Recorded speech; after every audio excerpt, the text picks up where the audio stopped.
Chapter 110. While waiting for Li Ruyu to speak, the two of them were probably not the only ones with complicated feelings. As for Luo Peishan, he really didn't know that his old wife almost died 3 years ago. He had always known that he owed his old wife a lot. Fortunately, he had an obedient and delicate granddaughter like third girl to accompany her and take care of her. Otherwise, he would have to treat his granddaughter better in the future. It wasn't just because of his old wife. As the girls said, feelings were mutual. Moreover, this girl was someone who would treat you well 10 times better if you treated her well. Wasn't Jingguo's matter the best proof? He also wanted to experience the feeling of being treated wholeheartedly by his granddaughter. Now that he thought about it, why didn't he get along well with his granddaughter at that time? Because of his parents' death. Why didn't he think of taking more time to accompany his sick wife? However, it was strange. According to his old wife, third girl was always by her side. Why was it that the number of times he saw her could be counted on one hand? It shouldn't be. Li Hongyuan fell into silence. Before Wan Wan came to the capital, although he had been paying attention to her for the next few years, the hidden guards had only sent back a few words. How could he have the feelings of the person involved? He thought that he was a cold-hearted person who had seen through everything in his previous life. He even suspected that if Wan Wan hadn't died in his previous life, and he could have gotten what he wanted in the end, then when he had another chance in life, he might still want to marry Wan Wan. But he shouldn't have such a deep obsession. But in reality, after listening to old Madame Luo's words, he felt that his obsession would only be deeper. It was said that he was the final winner in his previous life, but the victory was too tragic. He had to spend several years to rectify the situation and stabilize the country. His body couldn't take it anymore. If Wan Wan was by his side, she would definitely be by his side at all times, taking care of him carefully and never leaving him. She has been taking care of your sickly body for 10 years. When you have a healthy body, will you abandon her? No, he would only hold her tighter in the palm of his hand, occupying all of her care and attention, stingily sharing it with others. Wan Wan had touched him beyond his imagination. If he couldn't get what he wanted in this life, he would probably go crazy. Moreover, he had always thought that imperial concubine Su treated him wholeheartedly, except for 1 or 2 things. But obviously that was not the case. She was truly wholeheartedly devoted to him, and would definitely not mix in anything bad. The other people present, especially those old princes and princesses, used to think that their children were very filial, and showed off outside from time to time. Fortunately, they didn't meet someone like Madame Luo. Otherwise, wouldn't they be waiting to be slapped in the face? It was said that without comparison, there was no way to distinguish between good and bad. Compared to Madame Luo's words, she even began to suspect that those juniors were acting. There was a saying that touched his heart the most. How could servants compare to family? Thinking back how correct it was. If you were surrounded by servants who were meticulous and considerate, you would probably feel annoyed and rarely smile. However, if your family was by your side, even if it was just a casual chat, you would feel happy. As expected, none of those filial sons and grandsons were truly attentive. Otherwise, how could they not know what the elderly really needed? After the suspicion, they were a little angry. After the anger, they began to envy. Why didn't they meet such a good grandchild? This Luo Chuncher was too lucky. Therefore, this group of living ancestors began to nitpick after returning. In the past, everything was good, but now everything was not pleasing to the eye. However, these living ancestors still had a temper and refused to say what their children and grandchildren did not do well. In their minds, if the other family's granddaughter could think of it, could it be that they were made of wood and couldn't think of it? This made the children and grandchildren badly battered. Those who were truly filial repeatedly begged for mercy when they were lectured. As for those who were really just putting on an act, they were caught off guard and thought that they had exposed themselves. In a moment of carelessness, they panicked. This time they really exposed themselves. Well, they didn't get the treatment they wanted for the time being. Instead, they exposed the true and false feelings first.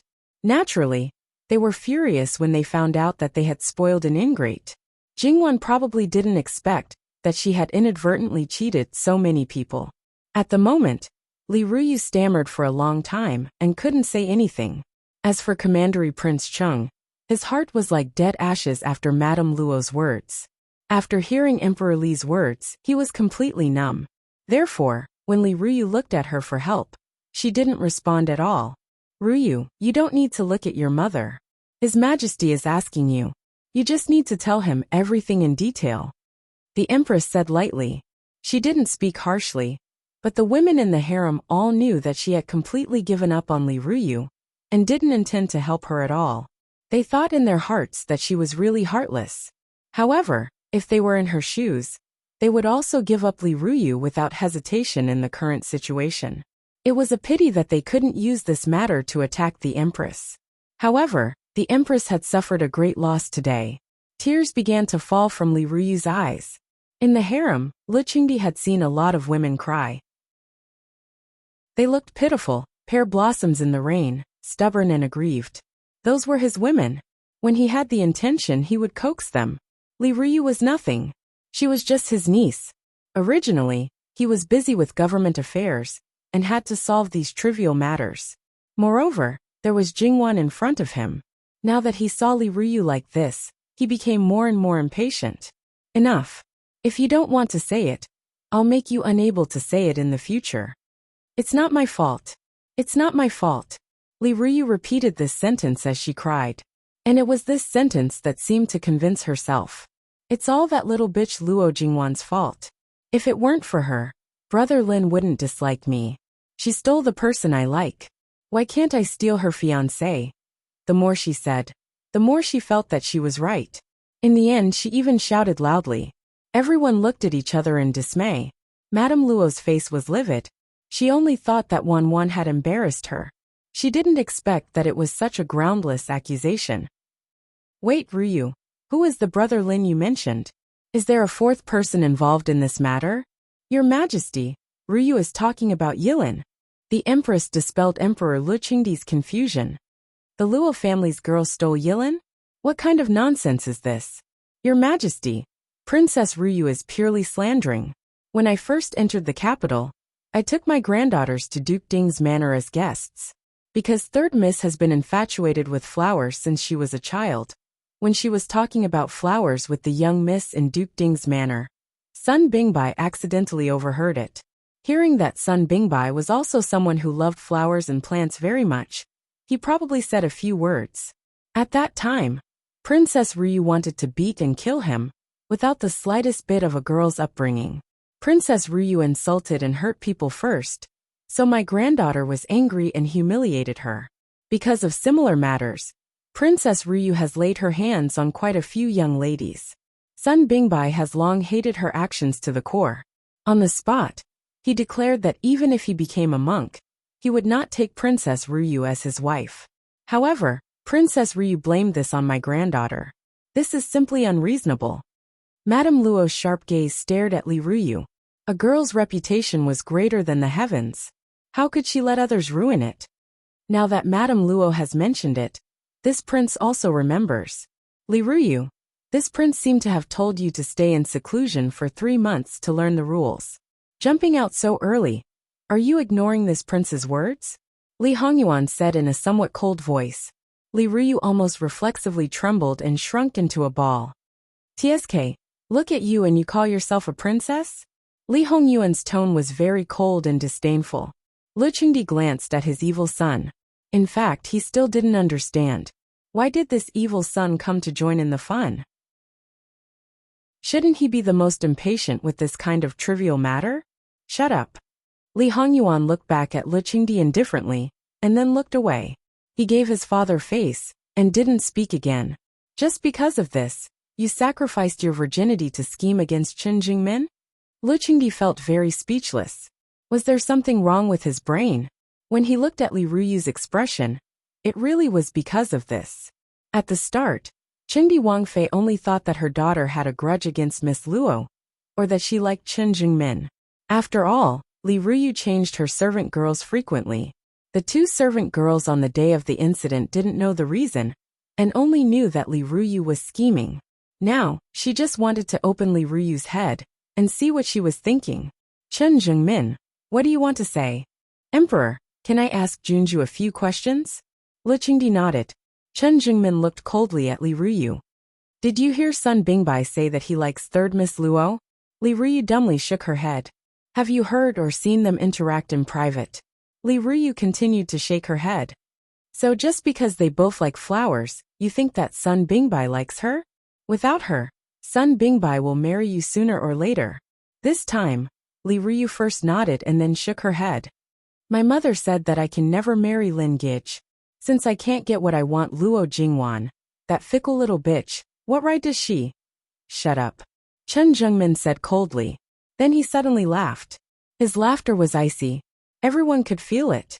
He wanted to reach out and strangle Li Ruyu. But because he still had his reason, he didn't do such a thing. After all, it was a serious crime to murder the imperial family. Chen Jingmin had originally thought that there was someone else who had coveted Biao Mei to scheme against him. The most likely person was Sun Yilin. It seemed that he had thought too much.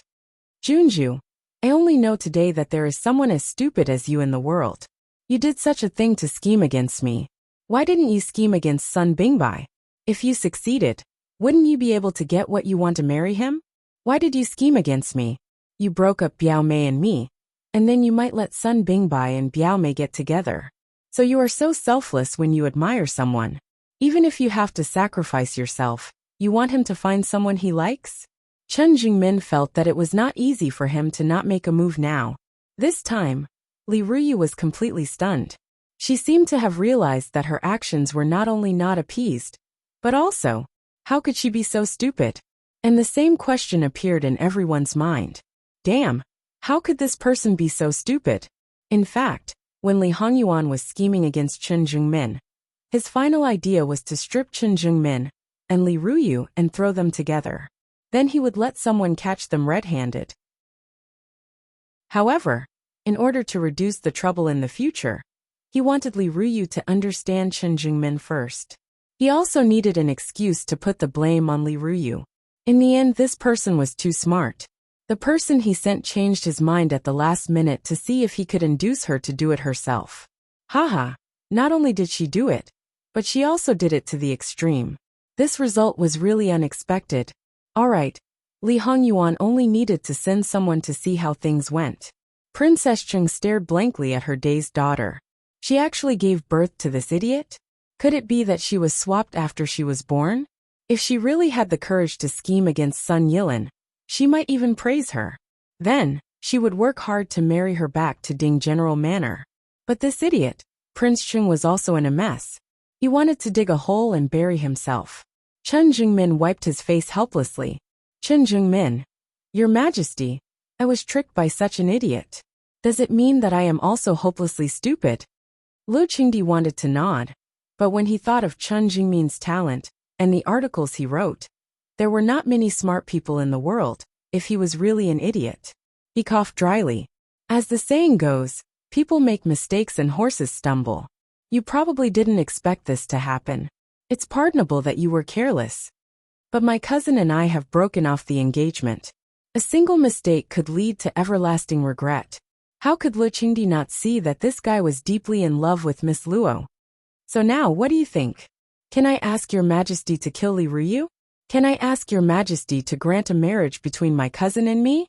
Chen Jingmin stared at Lu Qingdi. Lu Qingdi was speechless. Did he need to ask?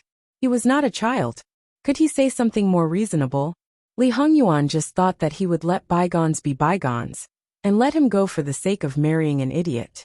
But at this time, he still dared to covet his wife. If this could be tolerated, what else could be tolerated?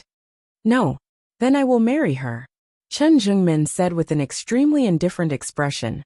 But everyone knew that Li Ruyu would not have a good life after marrying him. An enemy who ruined a good marriage. How could you expect him to treat you well?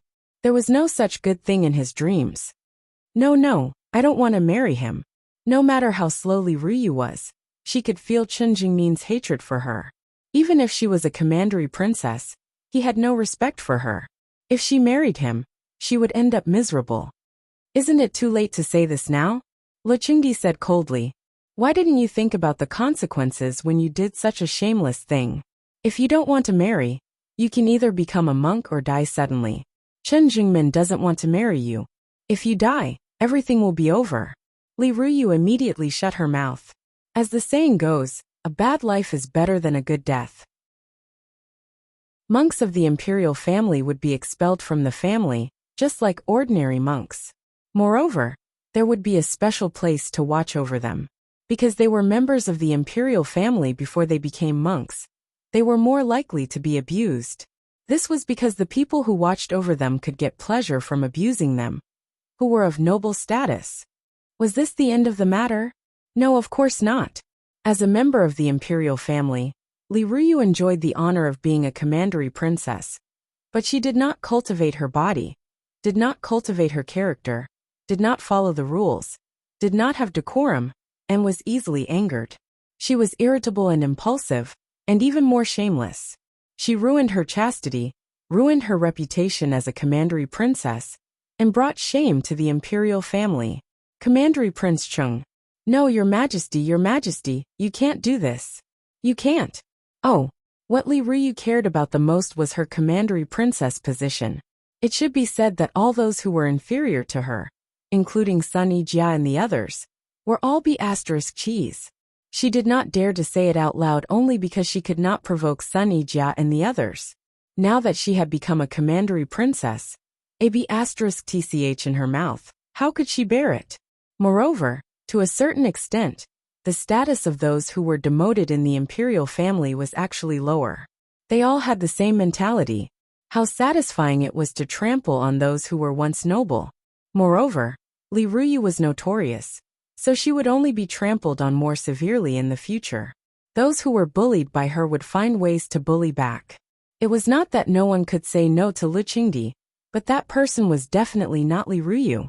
Therefore, as soon as she opened her mouth, she was directly blocked by the palace servants of Kunyi Palace. Lu Qingdi coldly glanced at Li Ruyu, clearly showing her what it meant to have the power of heaven that could not be swept away. He then looked at Commandery Prince Chung with hostility. Commandery Prince Chung, you enjoyed the salary of a commandery prince, but did not think about improving your family. You did not teach your adopted daughter well. Today, you are demoted from Commandery Prince Chung to Duke. I hope that you will teach your children more in the future. If similar things happen again, you will be severely punished. This subject thanks your majesty for your grace. Commandery Prince Chung knelt on the ground and did not get up for a long time. He was not as stupid as Li Ruyu. At this time, if he obediently accepted the edict, perhaps he could save some face. If he disobeyed the edict, he might be demoted to the bottom. This will end here. Dismissed. Lu Qingdi stood up and walked to the imperial granduncle. The old prince hurriedly stood up, and Lu Qingdi reached out to support him. Thank you, your majesty. Imperial granduncle, you're too kind. I've troubled you to come here today. As a member of the royal family, it's natural that this kind of thing happened to the royal family. However, your majesty has handled it properly, and we old guys don't need to say anything. Even though they were members of the royal family and had a lot of say in some aspects, they also had to know that it was better not to intervene in things that the emperor needed to deal with. If they dared to take advantage of their seniority, they would not have a good end. Originally, this matter should have been handled by the empress, but it was Luo Peishan who brought it up, and he had not been idle these days. If people thought that Commandery Prince Chung was demoted only because his adopted daughter did not teach him well, they were very wrong. Many people wanted to push Commandery Prince Chung down. In addition to the fact that Commandery Prince Chung was not liked, it was also a factional struggle. On the surface, Commandery Prince Chung was the son-in-law of Ding General Manor, so he naturally belonged to the Empress's faction. Therefore, it was not appropriate for the Empress to deal with this matter, so Lu Qingdi made the decision to deal with it personally. Now that the fun was over, the concubines and members of the imperial clan could leave. As for the princes, it was their own business whether they wanted to find their mothers, deal with official business, or leave the palace to do their own business. As long as it did not affect the business, Lu Qingdi did not bother to pay attention to them. Madame Luo wanted to immediately take Jingwan out of the palace, but Lu Qingdi said that he wanted to talk to Jingwan. Therefore, Madame Luo stayed in the Kunyi Palace. When Lu Qingdi stepped out of the gate of the Kunyi Palace, Lu Qingdi suddenly stopped. Empress, I don't want to see this kind of thing again. Yes, Your Majesty. This kind of thing did not only happen in the Kunyi Palace. With Lu Qingdi's words, the Empress did not hesitate to rectify it. If others could dismiss her people, as the head of the harem, it was not difficult for her to dismiss people in other palaces. While Madame Luo was changing clothes, Prince Kong wanted to leave at this time, but the Empress stopped him. My son, how about letting third Miss Luo be your step-princess? She is 14 this year, and will be of marriageable age next year. At that time, you can remarry. Prince Kong was surprised. He originally wanted to say that the status of Luo's third young lady was a bit low, but on second thought, even if he wanted to marry a noble lady, there was no suitable one now. Besides, it was only a second Wangfei, so it should be better if her status was lower. Another advantage was that the threat to the legitimate son, left behind by the first wife, was relatively low. Most importantly, how could he say no to what his Empress mother had decided? It's fine as long as mother decides. The Empress looked at him indifferently. I know what you are thinking. You dislike her status, but she may not like you. Don't think that all the girls in the world will yearn for the royal family. What's more, we are not the only ones who have eyes on this girl. Although her status is low, there are a lot of young masters of equal social status for her to choose. From Chen Jingmin, it can be seen that the Luo family doesn't choose her husband based on social status. Besides, because of what happened in Great Elder Princess's mansion, her social status has doubled. You also saw the situation in the palace examination today.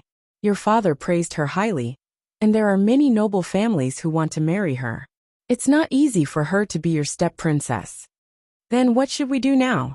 Mother, please tell me. Before seeing this girl, I actually want Yilin to marry her. After seeing her, maybe she is more suitable to be your princess. Putting aside her family background, this girl is definitely more presentable than your previous consort. Prince Kong did not expect his mother to think so highly of third Miss Luo, but he believed in his mother's judgment. She rarely misjudged. Mother. After seeing her, Lady Su will not give up easily. What's more, Ijia has married into the Luo family. They will naturally want to capture this girl. Lady Su does not have a suitable son, but her maternal family does. Her cousin is the right commander-in-chief, and she has a son who is also very outstanding. Now we can't do anything, so we will wait and see. After all, the Luo clan's attitude towards this matter is also very important. You have to know that unless your imperial father decrees the marriage, the Luo clan has the possibility of rejecting the marriage. But in fact, your imperial father also knows that this young lady is involved in a lot of things. It's already good that he can sit by and not help either side. While old Madame Luo is still in Kunyi Palace, I will sound her out later. At this time, go to your father's place. If the other brothers are not here, you can go do your own things. If one of them is here, you can stay. Therefore, in order to maximize the benefits for people like them, not to mention the matter of changing relatives, they could even change a few more people. Yes, mother.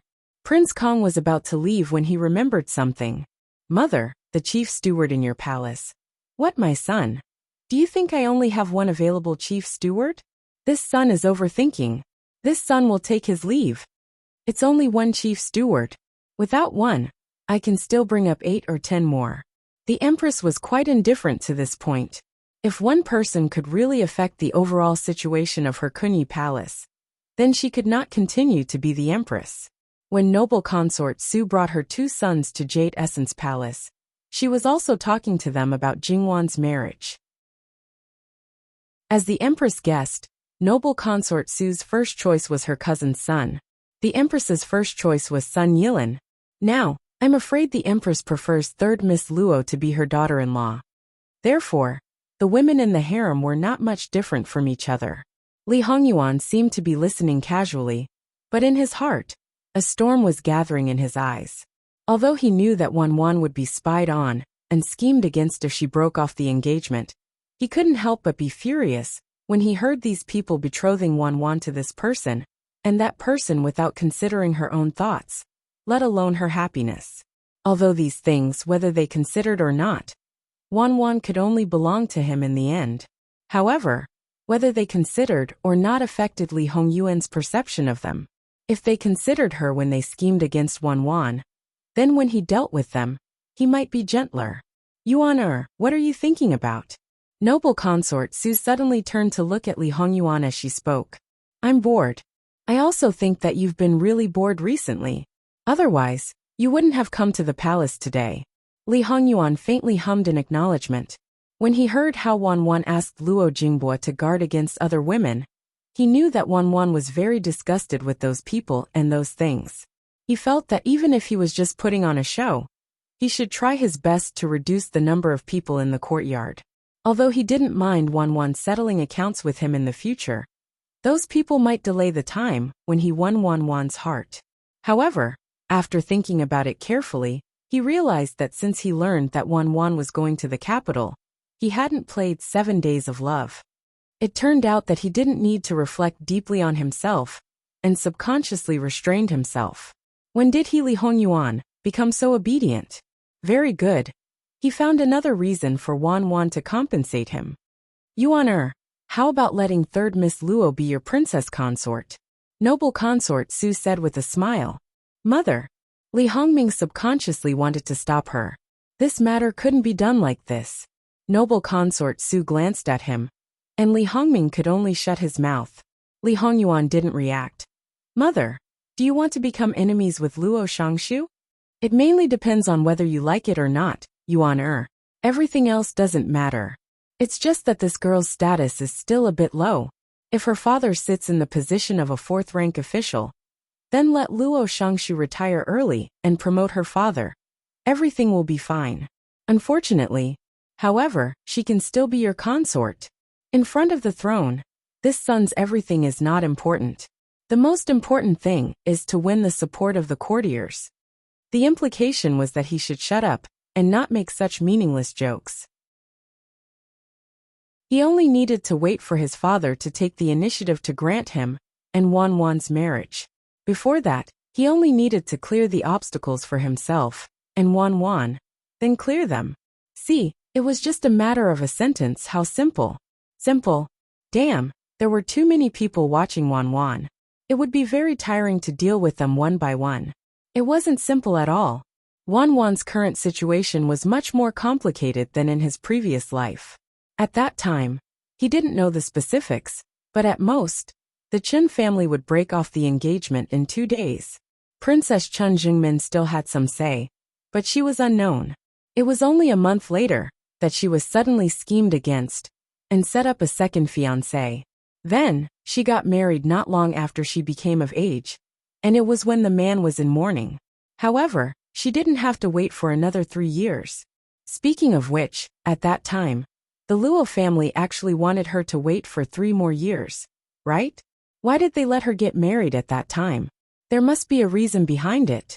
Unfortunately, Li Hongyuan basically didn't know about Wanwan at that time, and didn't pay attention to her at all. How could he know the reason? Old Madame Luo's words indeed have an impact on Yuan, right? Noble consort Su sighed softly. Li Hongyuan frowned slightly and looked at noble consort Su. Imperial Mother is thinking too much. It's not like I can't feel how Imperial Mother treats me. There's no need for Imperial Mother to use this method to prove anything.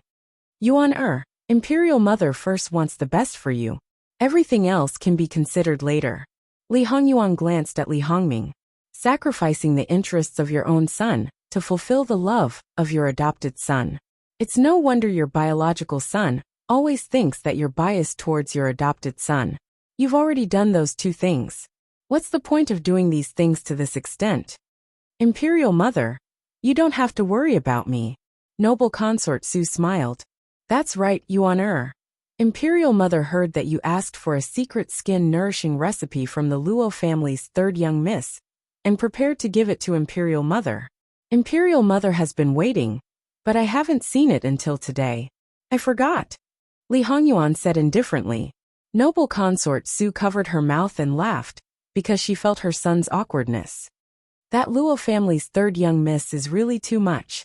If you didn't ask her for it, she wouldn't have taken the initiative to give it to you. She took the initiative to give it to me? Does she still want her reputation? Alright, remember to give it to Imperial Mother to try. Imperial Mother sees that Luo family's third young Mrs. Skin is so good that I have nothing to say. I know. Li Hongyuan was a bit impatient. Women are troublesome. Little brat, what are you saying? Noble consort Su raised her hand and patted him. Li Hongyuan frowned and resisted the urge to avoid it. Seeing that her son was really annoyed, noble consort Su refused to let him go. Imperial Mother looks, Yuan's skin is also good. As a man, your skin is a bit darker. Otherwise, you wouldn't be able to escape being a natural beauty. Li Hongyuan's face darkened. Imperial Mother, that's enough. Noble consort Su couldn't help but laugh. Li Hongming looked at the two of them joking intimately, as if there was no one else around. And he was like an outsider. If there was someone who didn't know, who would think that he was noble consort Su's biological son. He clearly knew that the reason for these things was that Imperial Mother had strict requirements for him to be the heir apparent. But she was truly raising Li Hongyuan as her son. But he still couldn't help but feel jealous. Li Hongyuan had taken all of Imperial Father's indulgence and doting, and Imperial Mother's care and love. Even if Imperial Mother had promised him that Imperial Father would pass the throne to anyone but Li Hongyuan, what could he do? He had received too much, so much that it was unbearable. He had to wait until Imperial Father passed away to clean up. But other than enduring, he could only endure. Li Hongming's throat moved, swallowing down the bitterness and unwillingness. Li Hongyuan didn't need to look to understand. He sneered in his heart. Noble consort, His Majesty had people send Luo family's third young miss out of the palace. He also sent people to Kunyi Palace to pick up old Madame Luo. Noble consort Su was surprised. So fast. It seems that there's an emergency. I see. If it was an emergency, then it was no wonder. When it came to emergency, everything else had to be put aside. His Majesty actually directly sent her out of the palace. It seems that he doesn't want to leave her in the harem for us to meet alone. What do you think His Majesty means? Could it be that he had some thoughts? Imperial Mother, Imperial Father wouldn't be so out of line. Li Hongyuan interrupted her. If he really had such thoughts, even if it was his father Li Hongyuan, he wouldn't be able to avoid committing regicide and killing his father. Anyone who tried to snatch her away from him, no matter who they were, would become his enemy and be killed without mercy. Alright. After all, this girl isn't the daughter of a local official. Your Imperial Father hasn't held a draft for many years. The young and beautiful girls in the harem were basically sent here by the local officials. Noble consort Su said with a cold smile. That's why I say that women are troublesome. Your patience with women can never exceed 7 days. Aken will leave first. Li Hongyuan impatiently turned and left. Yuana, I'll go get the secret recipe for you. Imperial consort Su smiled. Her son probably didn't have much patience for the same woman. However, as his mother, she had always been an exception. Even when he was young and was so irritable that he smashed things, he would still listen to her until the end. Although he would respond impatiently and act as if he had forgotten about it, in reality, he would remember everything clearly. Li Hongming remained silent. If he opened his mouth now, he would probably only be scolded. Li Hongyuan rudely stopped Jingwan. Third Miss Luo, don't you still owe this prince something? Jingwan nodded. Prince, can you send someone to the Luo family to get it later? No need. You can open a shop yourself. It's really useful. This prince will take the things and directly send them to the palace. How much money do you want? Tens of thousands or hundreds of thousands, it's up to you. What this prince lacks the least is money. https://www.bicken.com/11/11807/66533023. HTML. Click here to report an error. Registration is not required. We will deal with it as soon as possible. After reporting, please wait patiently and refresh the page. Please remember the domain name of this book, www.bicken.com. Bikugo mobile reading website, bicken.com. Chapter 111. Li Hongyuan saw that Jingwan was obviously speechless at him, but she still answered him seriously. Her expression was really, what should he do? It was as if he wanted to hug her, kiss her, and rub her. His fingers twitched, but he controlled himself and didn't really reach out. This fragrant and fatty meat was right in front of his eyes. When would he be able to eat it openly? The current situation was a bit complicated. Compared with his plan, there was a slight deviation. However, it hadn't reached the point of losing control. He wasn't sure when he could take her down. It wasn't good to be unknown. It was too attractive. It seemed. Well, he still preferred to see the radiant Wan. As for the wolves, if there were one he would kill them. If there were two he would kill a pair. Wan. What was with this anxious and worried voice? It sounded like he would eat her granddaughter. He really wanted to eat her. Jingwan turned her head and saw her grandmother coming down from the palanquin. The one who came down from the other palanquin was actually her grandfather. Didn't they say that there was an urgent government affair? Grandfather couldn't be needed, but he was a first-rank minister. He should be able to listen in. Madame Luo quickly stepped forward, pulled Jingwan, and subconsciously pulled her behind her. Then she saw Li Hongyuan's dark face and realized that she had overreacted. However, what was done had been done. Greetings, Your Highness. Forget it. Li Hongyuan's body was overflowing with hostility. His eyes were dark. Even if I am a wolf, tiger, or leopard, I still have a sense of propriety. Madame Luo, you don't have to be so guarded against me. You know what kind of reputation Your Highness has.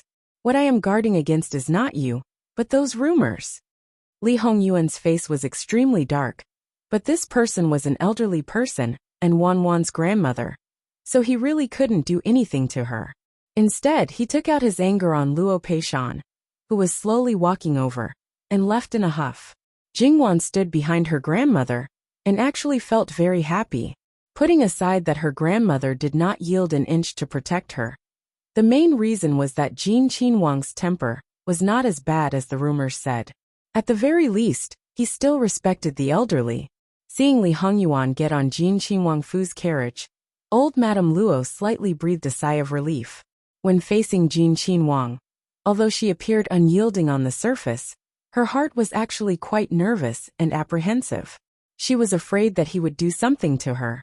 But the main thing was that she was worried about really arousing his anger. If he really did something to Wan, that would really be a matter of life and death. Madam, you don't have to do that. Luo Peishan walked in. These people actually saw it the clearest. If Jin Qinhuang's bad reputation outside was 12 points, in reality, it was only 7 or 8 points at most. Old Madame Luo looked at him with dissatisfaction. Is this what this concubine is worried about? I am worried about being seen. Alright. Once the third young lady was involved, he would have to stand aside beside his old wife. Luo Peishan also felt that he was in the wrong. He silently stroked his beard and looked at Jingwan. Why did Jin Qinhuang look for you? The matter of the secret skin nourishing recipe. Luo Peishan nodded. At that time, he was also present, so naturally, there was no need to ask. Let you give the recipe to him? No, probably because he found it troublesome. Jin Qinhuang let his granddaughter directly open a shop and buy the finished product for him. And this is also good. If Jin Qinhuang spends money to buy it, I believe that other people will not reach out for it. Third girl, you don't have to suffer a loss. But there is one thing that is not so good. If something goes wrong in the middle, third girl, the responsibility you bear is too big. The harem is originally a place of trouble, and there is not a single day of peace. Opening a shop is also not a simple matter. I have never done this before. The most troublesome thing is that it is hard to find a master who can make the rouge and powder. Moreover, Wan uses flowers and plants, and also needs to be planted in a large area. I'm afraid that this will not be done in a short time. Old Madame Luo followed up. Grandfather and grandmother don't need to worry. In fact, I have already thought about it. It will be fine as long as we transfer all the responsibility. Luo Peishan's eyes lit up, and old Madame Luo more or less understood Jingwan's meaning. Wan, you mean? When I go back and make some finished products, I will write down the recipe. Then, I will go to Rouge Pavilion. What kind of place was Rouge Pavilion? Even Luo Peishan, a big man, knew about it. Just from the name alone, one would know that it was a place that specialized in selling rouge and powder. There were shops in all the big and small cities in the entire Qi Yuan dynasty, and even in the surrounding countries. The concubines in the harem, except for some of their own secret recipes, all used rouge and powder from Rouge Pavilion. It could be said that Rouge Pavilion was really famous all over the world. Jingwan cooperated with Rouge Pavilion, so it could be said that even if something went wrong, she would have no responsibility at all. She did not have to worry about the workers, the flower fields, or anything else. The only thing she had to do was to come up with the recipe, and then sit back and collect the profits. Our third girl is so smart. You came up with a solution so quickly. Jingwan smiled. Grandfather, you flatter me. In fact, I had this plan for a long time, but I didn't find the time. Now the timing is just right. You are really not polite. Aren't you afraid that they will not agree? Jingwan smiled and looked meaningfully at Madame Luo. Grandfather, do you think they will not agree? Madame Luo reached out and patted her. You are getting more and more outrageous. You even dare to make fun of your grandparents? Jingwan immediately dodged nimbly and jumped behind Luo Peishan. She stuck her head out and said with a smile, Grandfather, am I wrong? Luo Peishan looked at Madame Luo's face. Not only did she have fewer wrinkles than her peers, but she also didn't have those spots. He stroked his beard and said with a smile, You're right. Jingwan smiled even more happily, but Madame Luo couldn't help but blush. She spat at Luo Peishan. Old man. Luo Peishan also couldn't help but laugh. His wife was in good health. Although his children and grandchildren were a little unsatisfactory, they were all okay overall. Moreover, he had such a lovely and obedient granddaughter like third girl. He had been in a good mood recently, and was full of energy. And, to be able to have such a good life today, what more could a husband ask for? Girl, let's go. Let's ride together with grandfather today. Grandfather, you don't have to go to the Ministry of Rights Yamen, and can go straight home. And, you can go straight home. Since that was the case, Jingwan didn't say anything else. As for why he didn't have to participate in the urgent government affairs, that wasn't something she could ask. Thus, she directly took Luo Peishan's arm, and supported him like she usually did with Madame Luo. Grandmother, then I will go with grandfather? Madame Luo looked at Luo Peishan's very satisfied expression, and couldn't help laughing and nodding. Madame Luo got into the Luo family's other carriage, but Mama Gong didn't follow. Instead, she chose to follow Luo Peishan's carriage. After the accident at White Dragon Temple, Mama Gong didn't dare to be careless in the slightest. Even if they were in the city, it was impossible to prevent an accident when it happened. Luo Peishan's manservant didn't dare to see a middle-aged mama follow the carriage while he sat next to the coachman. Thus, he obediently gave up his seat and walked by himself. Mama Gong glanced at his small body that wasn't very strong. Walking back from here, was he sure he wouldn't be tired and out of breath? However, she didn't refuse. The manservant was puzzled by her gaze, but he felt that there was something wrong with the mama's gaze. Your mama is very conscientious and loyal. Luo Peishan nodded in the carriage. Isn't that the person you found in the capital? Yes, your eldest aunt found her. She put in a lot of effort. Luo Peishan said lightly. As for the daughters-in-law, they naturally had very little contact. It was already good enough that they didn't confuse the daughters-in-law when they met. Eldest aunt is naturally good. Luo Peishan didn't comment. She wasn't his biological daughter, so it was good enough that she put in half of her effort. To find someone who was good in all aspects was a stroke of luck. It was also his third daughter's luck that she should have such a person by her side. There was a battle at the border, but it shouldn't be serious. Grandfather couldn't play any role in it, so he took the initiative to ask the emperor to leave early. The emperor let Min Gear stay. Luo Peishan suddenly said. When Luo Peishan told her this, Jingwan wasn't surprised. That's cousin Min's good fortune. Is the girl unwilling? Unwilling? No, there's nothing to be unwilling about. And there's nothing to be unwilling about. Even if cousin Min has a bright future, and I'm poor and miserable. If it's not meant to be, then don't force it. If you insist on what doesn't belong to you, then you're just asking for trouble. If there's anything bad about you, girl, it's that you're too rational and think too thoroughly. If you don't try to ask for some things, how do you know that it's not meant to be in your life? Grandfather's words are right, but your granddaughter's nature is lazy. I don't want to ask for things that slip away from my hands. Grandfather, you should think this way. If it's gone this time, maybe there will be something better that will come to you. That's reasonable. If you're really poor and miserable in the future, then the heavens are really unfair. Grandfather, don't say that. The heavens can't control so many people. Moreover, it's possible that people's fate isn't controlled by others at all. If everyone's fate isn't good, and they blame the heavens, then how innocent is the heavens? Luo Peishan laughed heartily. You're a girl with a pile of logic. Grandfather can't win against you. I'm just speaking the truth. Fine, fine, fine. Grandfather won't argue with you. That's right, girl. When grandfather was still in Qi and Fu, weren't you always by your grandmother's side? Why didn't grandfather see you more than a few times? Jingwan stared at him with a you don't even know the reason expression, causing Luo Peishan to think that he had become stupid.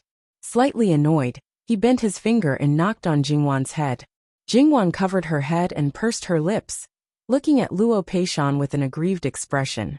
Luo Peishan thought that he had hurt her, and was somewhat regretful. Girl, my good granddaughter, does it really hurt? Grandfather wants to take a look? Jingwan giggled as she dodged. No, no. I'm just playing with you. But grandfather, you can't hit me next time. Alright, I won't hit you. Grandfather isn't as smart as our family's Wanwan. Wanwan, tell grandfather the reason. Granddaughter was just thinking that grandmother should want grandfather to accompany her more. When you're around, all the other irrelevant people should naturally disappear. Don't you think so? Jingwan blinked. How old were you at that time? How could you think of such things? Luo Peishan looked incredulous. Granddaughter couldn't think of it. But didn't our second branch have a ready-made one? My mother couldn't wait to stick to my father all day long. If my father didn't go out on a day, she would definitely send me away early. Jingwan didn't blush at all when she pushed the blame to her mother. Besides, she wasn't lying.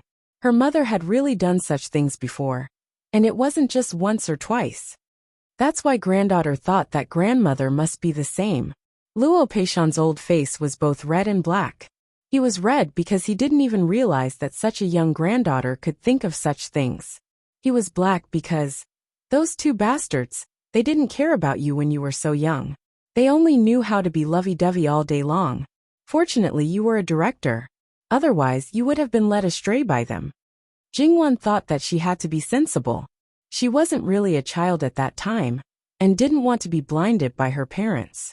She couldn't make a scene, roll around, and refuse to leave as a third wheel. Even if she was a daughter, it was still annoying. Jingwan hurriedly smoothed her angry grandfather's hair, and diverted Luo Peishan's attention. However, Jingwan was even a little gloating when she saw that her grandfather was going to hold a grudge against her father. She was afraid that it would have nothing to do with her father anymore. At that time, she also suffered a lot of psychological damage. Those 2 days were spent in front of flowers and under the moonlight. She was lonely at a young age, and had no one to accompany her. Luo Jingyu was also born, but even if she could barely overcome her dislike of her stepsister, she did not want to play with real children all the time. Occasionally, they could be considered teasing, but often, they would play together and cause her to break down. Therefore, now that her father was going to be punished by her grandfather, she couldn't be blamed for being unkind. Along the way they talked and laughed. Putting aside the unhappiness, Luo Peishan felt particularly comfortable. She was really a considerate little cotton-padded jacket. Madame Luo could hear Luo Peishan's laughter in the carriage behind them, and smiled unconsciously. However, when she thought of the Empress's intention, the smile on her face faded, and her eyes were covered with haze. If Emperor Li Qingdi didn't send people, she was afraid that she didn't know how to deal with the Empress. Why couldn't those people be more peaceful? Why did they have to use anyone who was beneficial to them as a pawn? Couldn't they have a little bit of humanity? Thinking of this, Madame Luo laughed at herself. Did she expect those people to have a little bit of humanity? She was really old and confused. Back at the Luo family, Jingwan went back to her small courtyard. Luo Peishan didn't go to the front study, but followed Madame Luo to the backyard. Obviously, he had something to say to Madame Luo. Obviously, Madame Luo also thought of the same thing. So what they wanted to talk about was actually very clear. Quickly find another person like Chen Jingmin and get engaged? Obviously, this was unrealistic. Maybe it would anger those concubines and princes.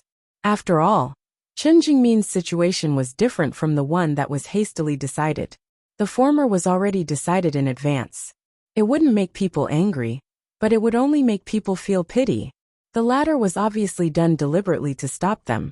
It was so obvious that they disliked them. Were they looking for death or seeking death? Maybe they would do something unreasonable. Whether it was for Jingwan, for the Luo family, or to not implicate the innocent, Jingwan's marriage couldn't be decided easily, let alone at will. However, to let Jingwan's marriage become another competition between those people. Whoever won would have the final say. Madame Luo was extremely angry, and Luo Peishan wasn't any better. However, they were powerless. Their thin arms couldn't break the other party's thick legs. Fortunately, it was Jingwan. She did what she was supposed to do. If it was another person, who knows how many times she would cry. Jingwan was in a good mood. She was preparing the things to take to Rouge Pavilion. There were still some things that she had finished before. And there were also a lot of semi-finished products. Now it didn't take too much time. She could go to Rouge Pavilion tomorrow. When Jingwan was done, her wet nurse brought 2 servant girls to see her. She said that they were bought not long ago, and added 2 more servants to Jingwan's place. Now, these 2 were just brought for Jingwan to take a look. If she wasn't satisfied, they would be sent elsewhere, and replaced with someone else. The 2 maidservants were a pair of beautiful twin sisters. They looked very similar, but one of them was fairer while the other was darker. Their skin was darker than most people's. Moreover, it was obvious that they were not tanned. They were naturally tanned, because whether it was their necks or their hands, the color was very uniform. As for their faces, it was not worth mentioning. These 2 people should be fraternal twins. In fact, when Jingwan's wet nurse was called to pick servants, she only picked the fairer one. She didn't want the darker one at first, but the 2 sisters begged the wet nurse, and the wet nurse brought her back for her young lady to take a look. When the darker servant girl saw Jingwan looking at her, she shrank back uncomfortably. She knew that she was dark and not very likable. But if the young lady couldn't keep her, she wouldn't have a good time. After all, they were deliberately sent to the Luo family to serve the Luo family's 3rd young lady. Young lady, don't drive this servant away. Although this servant is a little ugly, this servant is very capable. This servant can do anything you want. Jingwan laughed. I didn't say I wanted to drive you away. Besides, even if you're a little dark, you're still a little beauty. It was just that her clothes were a little too horrible to look at. In the Qiyuan dynasty, white was the most beautiful thing. This dark girl also tried to make herself look fairer. She used a lot of powder and put on some rouge. Jingwan wanted to cover her eyes. Her clothes didn't match her skin, and naturally made her look dark and ugly. In fact, her facial features were the same as her sister's. She was just a little fairer and looked beautiful. How could she be ugly? Perhaps it was the first time that the girl heard someone call her a beauty. She wasn't sure whether Jingwan was mocking her, or thinking that she was beautiful. She looked very helpless. Young lady, don't laugh at this servant. Why would I laugh at you? Go and wash your face. In a while, I'll teach you how to put on makeup that suits you. I guarantee that you'll be as beautiful as your sister. Young lady, are you telling the truth? The other servant girls covered their mouths and laughed. The most lively one, Qingju, directly pulled her hand. Young lady has never lied. Let's go. I'll take you to wash your face. After the 2 of them left, the fairer girl directly knelt down and kowtowed to Jingwan. Thank you, young lady. Quickly get up. Then, Jingwan asked about the origin of the 2. Because Jingwan saw that the hands of the 2 sisters were somewhat different from the hands of ordinary girls. The calluses were thicker, and the knuckles were thicker. It turned out that the 2 sisters were born in a hunter's family. They learned martial arts and hunting from their father when they were young, especially the black sister, who was very skilled in martial arts. Her archery skills could be said to be 100% accurate. However, later on, the family met with a disaster, and the two sisters were forced to flee. Because the two of them were skilled in martial arts, they were able to move to the capital with the refugees.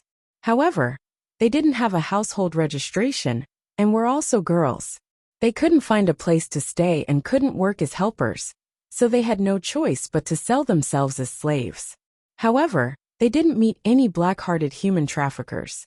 It was just that the two of them were only good at martial arts and strength, but they weren't good at anything else. In addition, the black sister wasn't likable, and the white sister didn't want to be separated from her sister. In these 3 years, not to mention other things, there was no problem with this rule at all. Moreover, although the white sister was only 15 years old, she was very calm, and her temperament was more similar to that of Qingzhu. In fact, when Jingwan saw the white sister, she knew the reason why the wet nurse chose her. Qingzhu was already 17 years old, so it was basically impossible for her to get married with Jingwan. Therefore, it was more convenient to choose a girl with a similar temperament to Jingwan.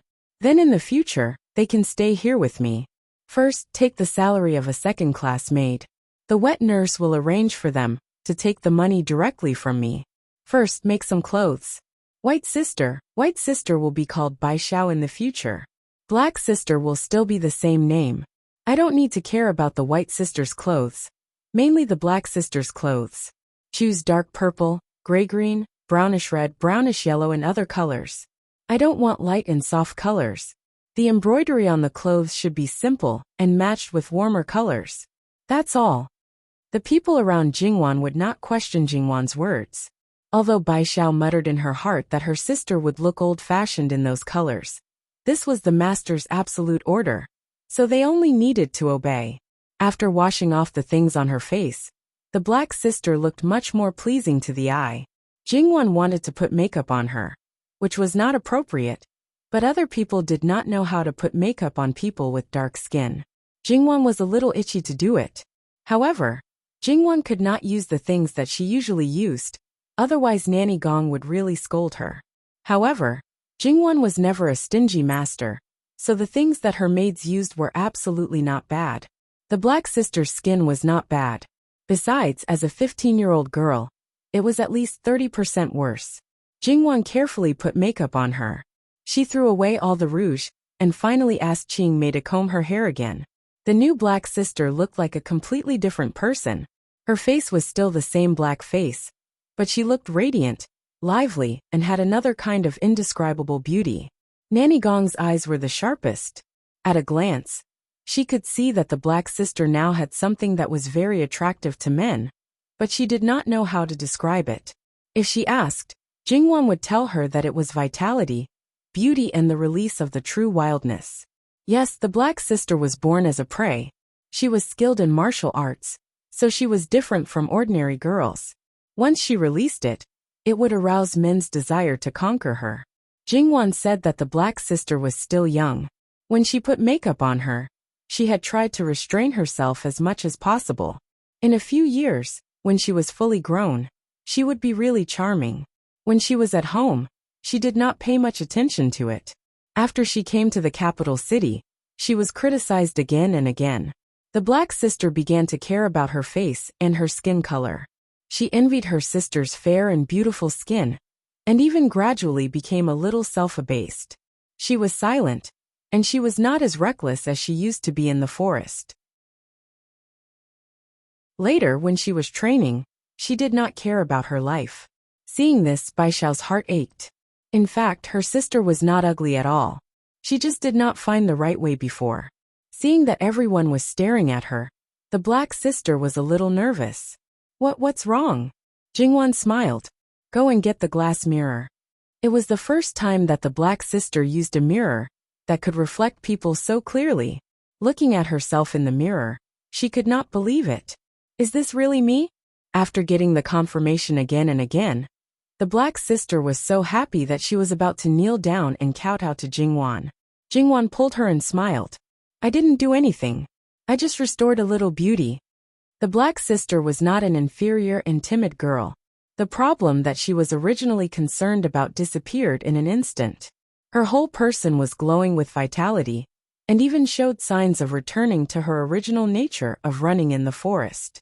Her whole person was in high spirits. When her spirit came back, she was naturally more dazzling.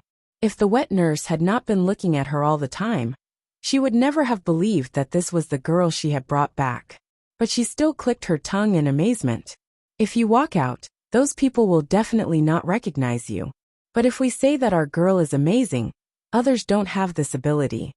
The others nodded in agreement. Well, go and do your work. That night, Nanny Gong told Jingwan that in the future, at least one of Bai Xiao and the black sister should be with her when she went out, or she should not leave her side. Jingwan also knew that Nanny Gong had been blaming herself because of what happened in White Dragon Temple. She blamed her for not protecting her well, and was even a little frightened. Now there were 2 more girls who knew martial arts, which was probably just what she wanted. However, in less than half a day, Nanny Gong was relieved to let them protect her. Did she trust these 2 girls so much? Jingwan agreed. The next day, when paying respects to Madame Luo, Jingwan took the black sister, a unique beauty, out to show off. When this group of people was bought, Madame Luo had seen them once. Because the black sister was very unique, she naturally noticed her. However, she did not look like a crafty girl. Since she had already entered the mansion, she should keep her. But she did not expect that when they met again, she was not only in the 3rd girl's courtyard, but also completely changed. She is a good girl. In the future, she will serve your girl with all her heart. Don't worry, Madame Luo. I will serve you well. Madame Luo nodded again. She had been taught the rules well. She also asked Madame Luo about going out, and naturally she agreed. Jingwan knew that Luo Jingying had been looking at her, but she did not say anything. It could be seen that she would not make trouble for the time being. When they went out, Jingwan was going to choose 2 of the 4 maids. However, Qingzhu took the initiative to ask Bai Xiao to replace her. It seemed that she also understood the meaning of Bai Xiao's existence. Jingwan did not object. The Rouge Pavilion was located in the most prosperous area of the East District. Although there was no obvious distinction between the wealthy and the commoners in the capital, most of the valuable things were still concentrated in the East District. Most of the people who came in and out of the Rouge Pavilion were dressed in luxurious clothes. The curtain was lifted a little, and Jingwan looked at the bustling scene outside. There were many people like Jingwan coming and going, so she did not have to worry too much. Young lady, we have arrived at Rouge Pavilion. Jingwan alighted from the horse carriage. No matter what, there were fewer people entering Rouge Pavilion than she expected. Wasn't it famous? Perhaps Nanny Gong saw Jingwan's confusion, so she explained. Young lady, there are several Rouge Pavilions in the capital city. The things in this place are the most expensive and the best. Rouge Pavilion has been around for so many years, so basically everyone knows what is in it. Basically, everyone has something they are used to. When they run out of things, they can just ask the servants to come and buy more. There is no point in staying there, so after a long time, it has become like this. Upon closer inspection, it was true that many of the well-dressed and exquisitely dressed girls were actually servant girls. Most of them came and went in and out alone. Jingwan and the others entered the store. The store was filled with dazzling items. There were actually quite a number of people buying things. Just as Granny Gong had said, if they wanted anything, they just had to say it. The waitresses in the store would take the things for them. They paid and left. Basically no one stayed. The waitresses in this shop were naturally very perceptive. When they saw Jingwan and the others, they could tell that they were new customers. Hence, a waitress came up to them with a smile. Young lady, how may I help you? I am looking for your shopkeeper, Jingwan said bluntly. The waitress was slightly taken aback. Young lady, please wait for a moment. She asked another waitress to go upstairs, while she led Jingwan and the others to a place inside. Jingwan did not expect that there would be an elegant little compartment here. Through this little compartment, Jingwan knew that the person who decorated this place was very interesting and tasteful. Jingwan looked at the things on display in the treasure pavilion. They were not expensive, but each one was very exquisite and had their own uniqueness. It seems that third young lady Luo likes the things here. Jingwan turned around and saw a middle-aged woman. She obviously had the dignified temperament of a noblewoman, but the way she dressed was dusty. Of course, this was only the opinion of Nanny Gong and the others. In Jingwan's eyes, she did not feel that way. She just wore a little thinner, and her clothes were a little tighter. Furthermore, her figure was a little better. She was not particularly beautiful, and there was a red mole below the corner of her right eye. It was not big, but it was so red that it seemed like it was going to drip blood. This was a very charming woman. Not to mention when she was young, even now, she was very popular among men. "Madam, do you know me?" The woman laughed and trembled with laughter. "Oh, it's the first time that someone called me madam. You can call me Yin Yang. That's what others call me. I was also there on the birthday of Great Elder Princess." Jingwan nodded. "Yin Yang, are you the shopkeeper here?" "No, but Rouge Pavilion is mine," Yin Yang said with a smile. "Oh, it seems that I came at the right time today." Yin Yang's smile deepened. Few people were not surprised to know that she was the owner of Rouge Pavilion, especially a little girl who was born in the backyard of a mansion. However, it was also possible that she had limited knowledge and did not know what Rouge Pavilion meant. However, judging from her performance in Great Elder Princess's mansion, she did not seem to be a short-sighted person. "Miss, please sit down." Then, she asked the waitress to serve Jingwan tea. "Miss, you came to see the shopkeeper as soon as you came here. What's the matter?" At Jingwan's signal, Baishao put the wooden box in her arms on the table and opened it. "These are some things I often use. Yin Yang, can you take a look?" Yin Yang narrowed her eyes slightly. She had basically known the purpose of Jingwan's visit. "No need to look at them. I can look at you." She took out a flat jade bottle and tried to open the lid but failed. Jingwan stepped forward, twisted the lid twice and opened it. Yin Yang stroked the two threads on the edge of the jade bottle and said, "What a delicate idea." Then, she dipped her finger in some milky white lipstick and gently rubbed it on the back of her hand. There was a faint camellia fragrance. Then, she looked at Jingwan's face and hands and said, "No wonder you dare to bring these things to Rouge Pavilion. So, what do you think, Yin Yang? It's such a good thing. If I refuse it, I may regret it for the rest of my life." Yin Yang took out a box of various skincare products. The paper under the box was the real treasure.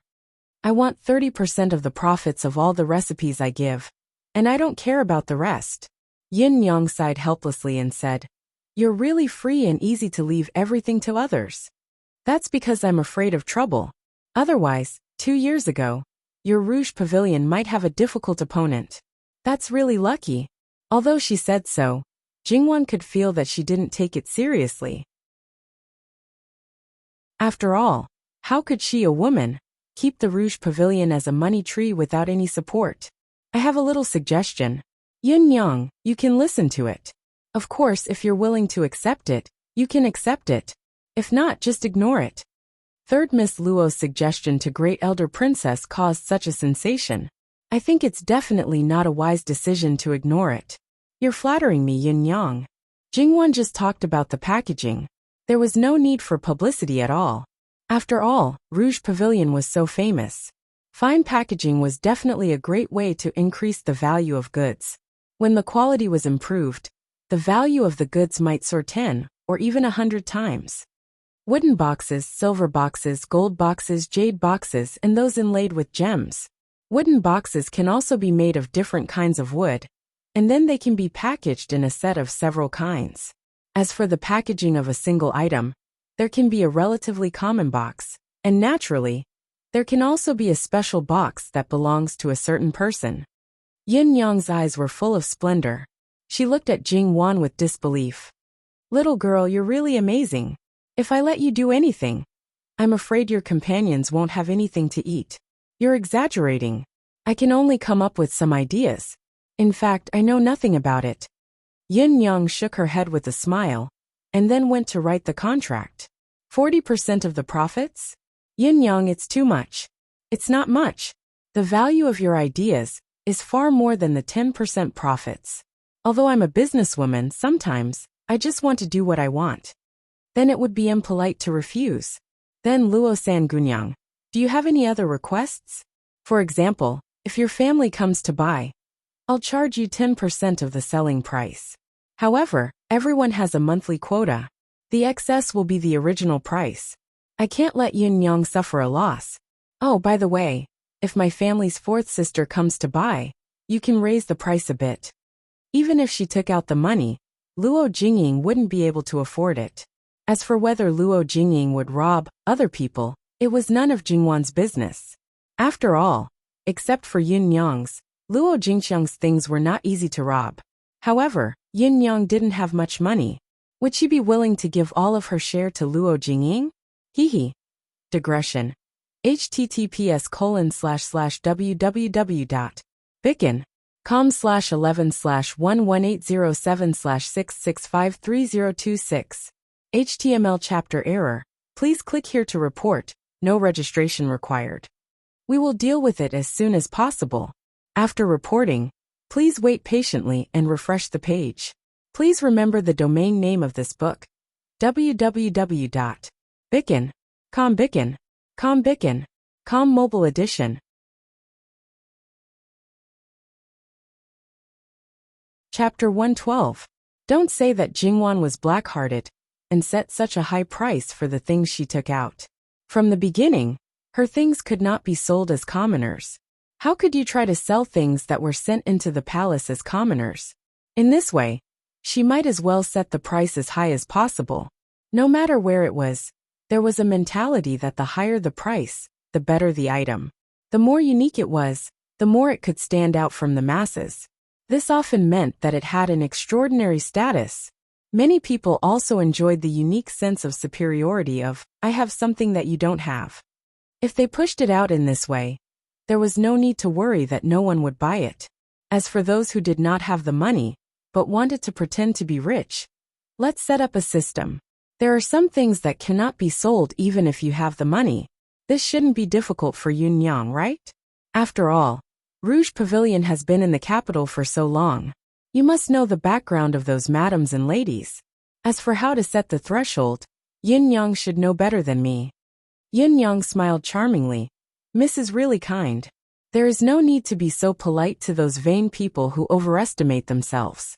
Even if they lose their family fortune, it is because they asked for it. Rouge Pavilion's original items may be inferior to Mrs., but they are still good things. However, even if they are the best, they may not be suitable for everyone. Some people simply do not understand that the most suitable for them should be the best, but they choose the most expensive ones. Not only is it a waste of money, it may also cause them to suffer. In the end, they will blame it on Rouge Pavilion. This servant is too lazy to care about them. In a place like the capital, there were as many officials and nobles as dogs. There were too many people who could not be offended. Yin Yang dared to speak so arrogantly. Her backing was probably not small. It must be said that the strongest backing was none other than the person who was in charge of the world. Yin Yang was a middle-aged woman, but she was still charming. She was even more charming than many young ladies.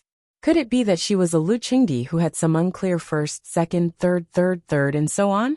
For a moment, her imagination ran wild. Yin Yang saw that Jingwan was looking at her in a daze.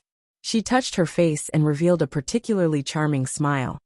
Could it be that this servant is especially beautiful today, and even Miss has been charmed? Jingwan, who was being teased, didn't have the slightest self-awareness. She smiled in all seriousness. Yes, Yin Yang is indeed very charming. One had to know that sincere compliments from the same gender were often more pleasing than compliments from the opposite gender. Obviously, Yin Yang was really pleased by Jingwan, and once again, she laughed until she was trembling. You are such a lovely girl. No wonder great elder princess, who doesn't like to get involved in other people's affairs, likes you so much. Yin Yang is flattering me. Jingwan became more and more interested in Yin Yang's origin. Because Yin Yang urged her to stay, Jingwan stayed in the Rouge Pavilion for a while longer. The tea and snacks were very good. During the period, They also talked about a lot of other things. Then, Jingwan found that Yin Yang was actually a talented woman. She knew history, was good at poetry and music, and was also very good at painting and calligraphy. The paintings on the wall in the compartment were the best proof. When Jingwan was looking at the wall, Yin Yang was really looking at Jingwan. It's good to be young. After all, I'm old. No matter how much I raise you, you can't be so tender. In the future, any man who marries you will be really lucky. Yin Yang smiled meaningfully. Jingwan pretended that she didn't understand. Nanny Gong coughed discontentedly. Yin Yang glanced at Nanny Gong and curled her lips. She had seen too many people, and Nanny Gong deliberately showed something that she usually hid. How could Yin Yang not see that this nanny was not an ordinary person? Since Miss Luo can be so beautiful, it's definitely not as simple as using these things. What other secret methods do you have? Can you share them with me? To say that Jingwan could be well, it was not only because of those things.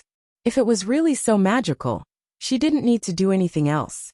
She just needed to apply those things on her body.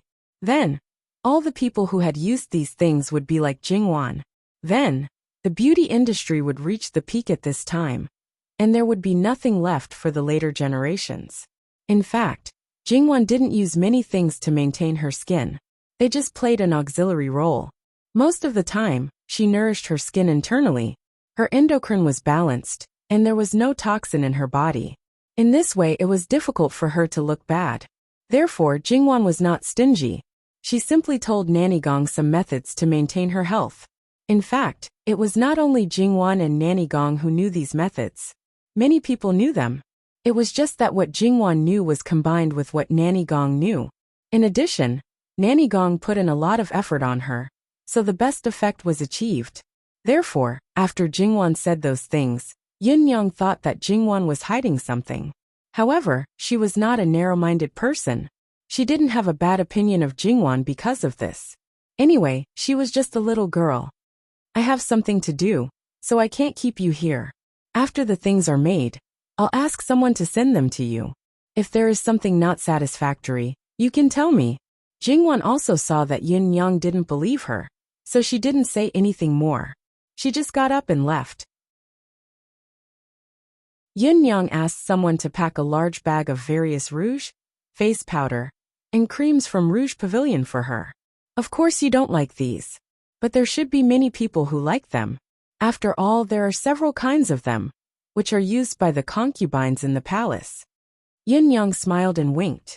Jingwan saw what was in the bag with her own eyes. After thinking about the selling price she had seen before, she roughly calculated that it was close to 10,000 taels of silver. Yin Yang gave it to her without blinking her eyes. Seeing this, Yin Yang was quite speechless. They were all rich people. Jingwan, who thought that she was a little rich woman, would never think of herself as a rich person in the future. Jingwan, who was shocked, left Rouge Pavilion expressionlessly. She didn't think about it. She gave away treasures like the 18th scholar just like that. That was more valuable, okay? After Jingwan and the others left, the smile on Yin Yang's face disappeared. At that moment, her aura became fierce. Even though she was still wearing clothes, you couldn't feel the slightest bit of the aura of a prostitute. If Jingwan saw her now, she would probably use 2 words to describe her: queen. She casually ran her fingers through her hair. Take the things away and let the masters quickly make it. Then make a place for it in the shop. As for what third Miss Luo said, you all heard it. I don't think I need to tell you the specifics. Yes, mistress. The 2 maids beside her respectfully replied. Yin Yang picked up the teacup and took a sip. Her movements were elegant and noble, and her expression was somewhat unpredictable. In the Luo family's carriage. Nanny, do you know the origin of Yin Yang? Jingwan asked. Nanny Gong's expression was somewhat grave and hesitant. It was the first time Jingwan saw such an expression on her face. Jingwan became more and more curious. What's wrong? Does Nanny not know? Or is it inconvenient to say? Young miss, if this servant's guess is correct, Yin Yang's identity is not ordinary. Nanny Gong looked at the 2 maids in the carriage. It's not good to know too much. Jingwan understood that Yin Yang was not like what she thought. She had the emperor as her lover, so she must have some other background. Yin Yang was a woman who looked like she was tainted with the dust of prostitution. She was the kind of person that the women in the inner residence hated the most. However, they didn't refuse the things from the Rouge Pavilion. On one hand, it might be because the things from the Rouge Pavilion were really good. On the other hand, it might be because they knew that Yin Yang wasn't an indecent person. As for Yin Yang's identity, she would have to find another time to ask in private. Jingwan returned to the Luo family. Then, she bumped into Luo Jingying in the garden. Jingwan wasn't sure if she was waiting for her. However, this time, she was very well-mannered and well-mannered.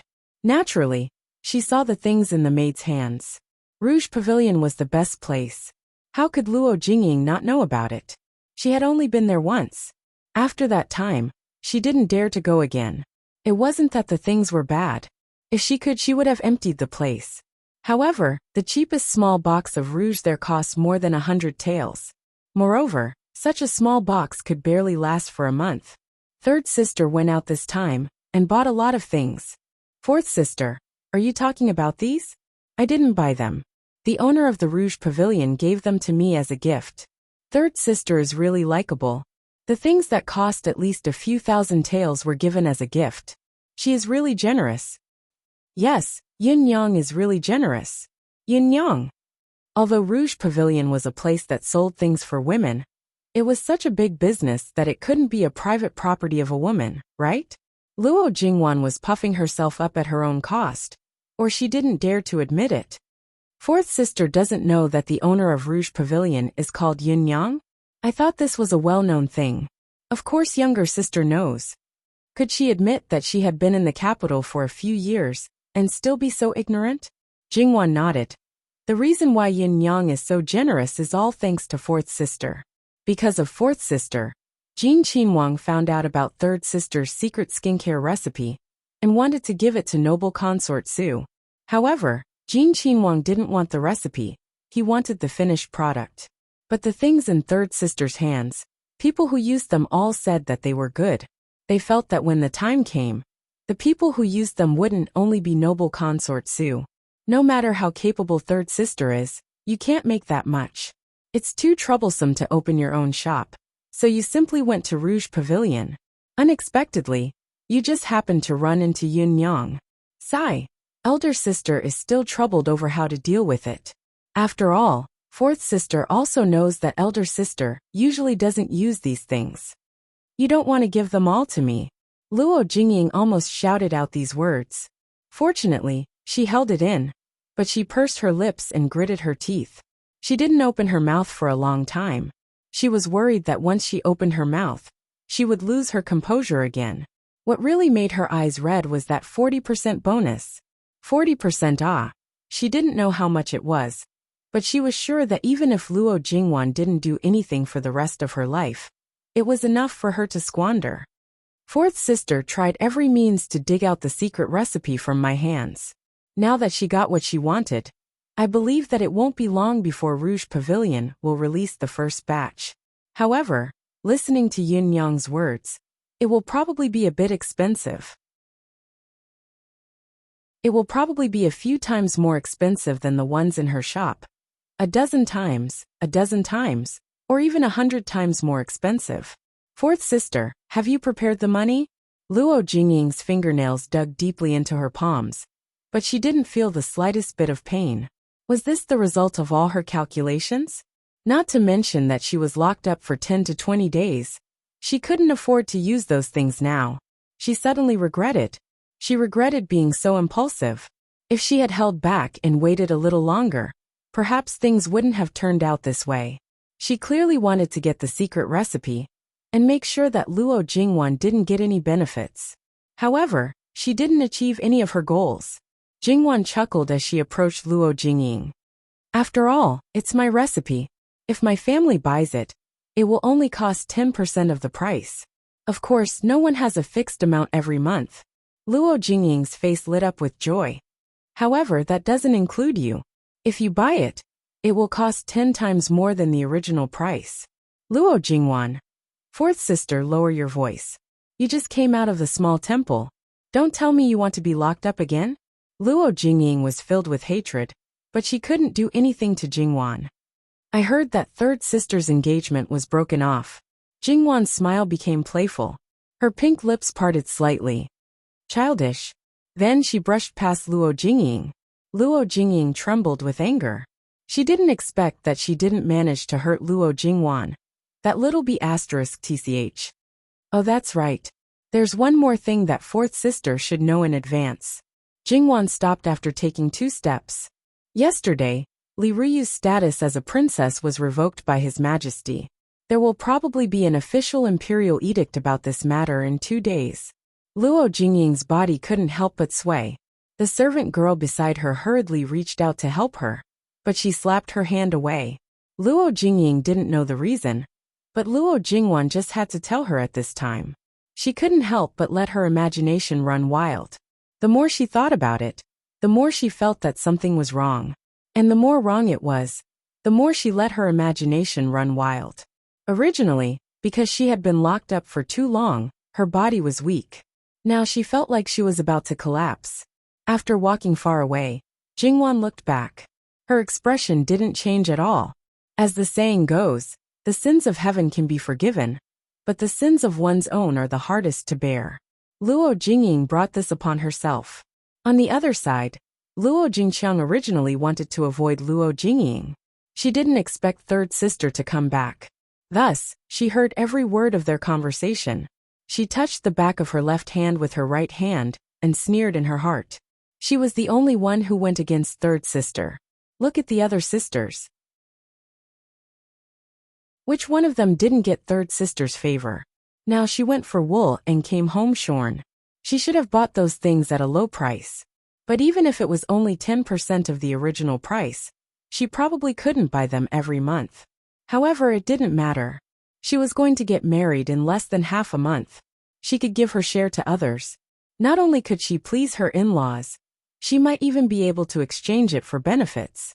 In short, she just didn't want to give her Luo Jingying. If she gave it to others, she would at least return a smile. But if she gave her Luo Jingying, even if you gave her your own flesh and blood, she would probably still dislike the fishy smell. In that case, since they had already shed all pretense of cordiality, there was no need to be submissive to her Luo Jingying. That's right. Luo Jingqiang was going to get married in less than half a month. It would be 10 days after Luo Jingbo married Sunny Jia. However, everyone in the Luo family was preparing for Luo Jingbo's wedding. It was as if she had completely forgotten about it. She didn't really care. After all, she was only a concubine's daughter. Among the many girls in the Luo family, she was one of the few with the lowest status. The other few were still very young. If she had the same attitude as Luo Jingying, she was afraid that she would have died long ago. Luo Jingqiang openly left from behind the flowers. She was clearly telling Luo Jingying that she had heard everything. Luo Jingying wanted to vent her anger on this concubine's older sister. Unfortunately, she had the heart but was powerless.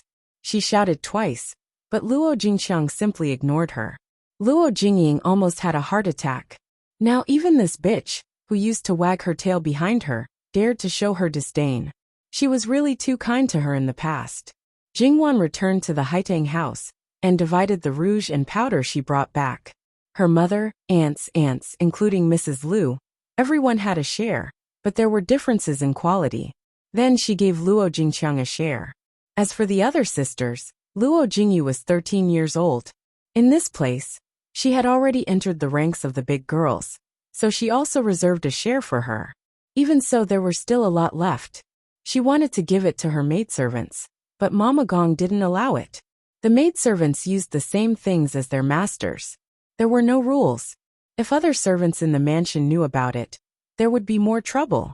So the maidservants didn't want it. Thus, Jingwan decided to give her eldest cousin sister and her aunts a portion each. She gave her eldest cousin sister's portion to her eldest aunt, so that she could send someone to deliver it to her. She gave her aunt's portion to her grandmother. As for the remaining portion, she gave half to her mother, so that she could give it to her close friends. She gave the rest to her grandmother, so that she could decide who to give it to. As a result, All the maidservants in the Haidang house went out together to send the gifts to each branch. All the servants in the mansion saw this, and were all amazed by the third young lady's wealth. Jingwan took advantage of this time to ask Mama Gong about Yin Yang's identity. Young lady, if I'm not wrong, Yin Yang is His Majesty's little aunt. She was once married to the northern Xiongnu people for peace. Although Jingwan had thought highly of Yin Yang's identity as much as possible, she was still shocked by Mama Gong's words.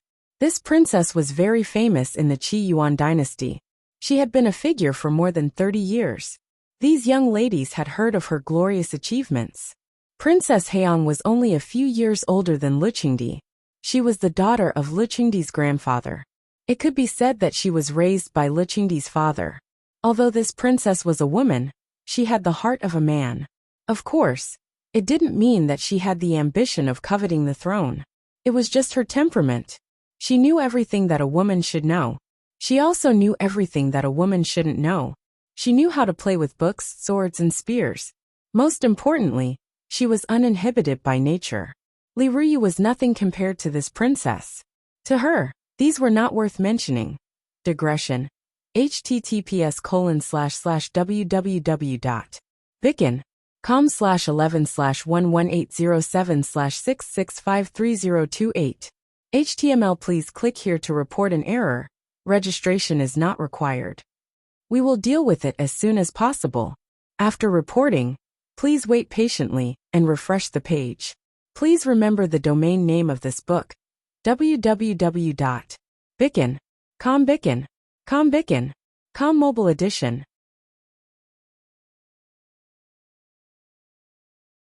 Chapter 113. Princess Heong didn't choose a prince consort, even when she was 18 years old.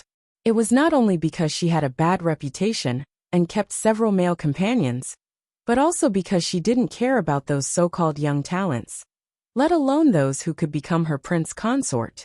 According to her, those who couldn't even compare with her in terms of appearance shouldn't dream of marrying her.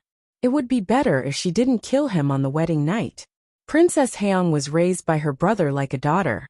At that time, even the empress had to give in to her, let alone discipline her. As her brother, he had a headache and was helpless. Could he let his sister be like this for the rest of her life? Later, the northern Xiongnu people suddenly proposed to marry the princess of the Qi Yuan dynasty as their empress and establish friendly relations. In the eyes of the Qi Yuan dynasty, the northern Xiongnu people were a barbarian land. Not only was it barren, but they were also a group of barbarians who drank blood and ate fur. They went there to suffer because there was no royal princess. Originally, they were ready to choose a daughter of a minister and confer the title of princess to go there. Unexpectedly, Princess Heong took the initiative to stand out. Even if Princess Heong stayed in the Qi Yuan dynasty and did whatever she wanted, she had her brother to back her up. After her brother died, she still had her nephew to back her up. No one could do anything to her. However, she took the initiative to choose this time to marry the northern Xiongnu people. Of course, her brother strongly disagreed. No one knew what Princess Heong said to him, but he relented. The courtiers who had a bad impression of her changed their attitude in an instant. A princess who could sacrifice herself for the country, no matter how bad she was in other aspects, was worthy of respect. Princess Heong, who was dressed in luxurious clothes, looked back at the capital. Her eyes were shining, and her lips were curled. She was full of vigor. Her face, which was not very beautiful, bloomed the most dazzling charm in an instant. At that moment, everyone felt that she was not a princess who was going to marry the northern Xiongnu people, but a king who was going to conquer that land. All the courtiers and people knelt down. Princess Heong might not have been accepted in the Qi Yuan dynasty, but she was very popular among the northern Xiongnu people. She made the northern Xiongnu people crazy for her. Princess Heong even dared to openly keep a gigolo in the Qi Yuan dynasty. So she naturally didn't mind being entangled with the northern Xiongnu nobles. Even though the northern Xiongnu king was furious, he couldn't bear to kill her. Princess Heong played them in the palm of her hand and provoked them to fight among themselves. As for the northern Han king, the man who rightfully occupied her, he naturally became the public enemy of everyone. His sons joined forces to kill him. Thus, the Northern Han people fell into a struggle for the throne. Princess Haeong only said that she would only submit to the strongest man, and then watch them fight to the death in leisure.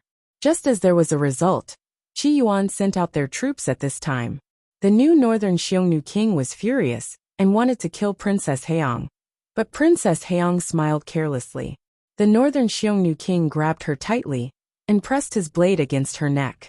Blood seeped out of her skin. But Princess Haeong still had the mood to tease him. There is a saying in Qi Yuan: if you marry a chicken, follow the chicken. If you marry a dog, follow the dog. Since I married the Northern Xiongnu people, I am naturally one of them. My king, you can kill me or torture me as you wish. These words dispelled the Northern Xiongnu king's killing intent. After showing off his beast desires, he took Princess Haeong with him. Then, at the crucial moment of the battle, Princess Haeong killed the Northern Xiongnu king. In that battle, Qi Yuan naturally won and almost destroyed the Northern Xiongnu people. However, it was a pity that the Northern Xiongnu people were all martial artists. They were brave and good at fighting, so it was very difficult to destroy them.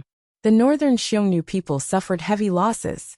It could be said that it was the biggest victory over the Northern Xiongnu people in the past hundreds of years, including the previous dynasty. It severely weakened the Qi Yuan's biggest enemy in the north. Princess Haeong's contribution was indispensable. It was enough to be recorded in the history books and praised by future generations. However, everyone thought that after Princess Haeong killed the Northern Han king, she lost her life in the hands of those generals. In short, there was no news of her at all. Who would have thought that not only was this princess alive and well, she had returned to Qi Yuan and was even living happily.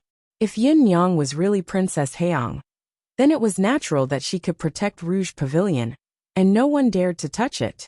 Her backer was indeed Lu Qingdi, but their relationship was completely different from what Jingwan had thought. Whoever dared to touch Rouge Pavilion would definitely have their hands chopped off by Lu Qingdi. Of course, in the official history of Qiyuan, only Princess Haeong's achievements would be recorded, and her romantic history would appear in many unofficial histories and novels. Even in the novels created with her as the model, no one would deliberately blacken her name. This woman was a legend. Princess Haeong should be in her 50s, almost 60 years old. But Yin Yang seems to be in her early 40s. So I'm just guessing. I'm not sure.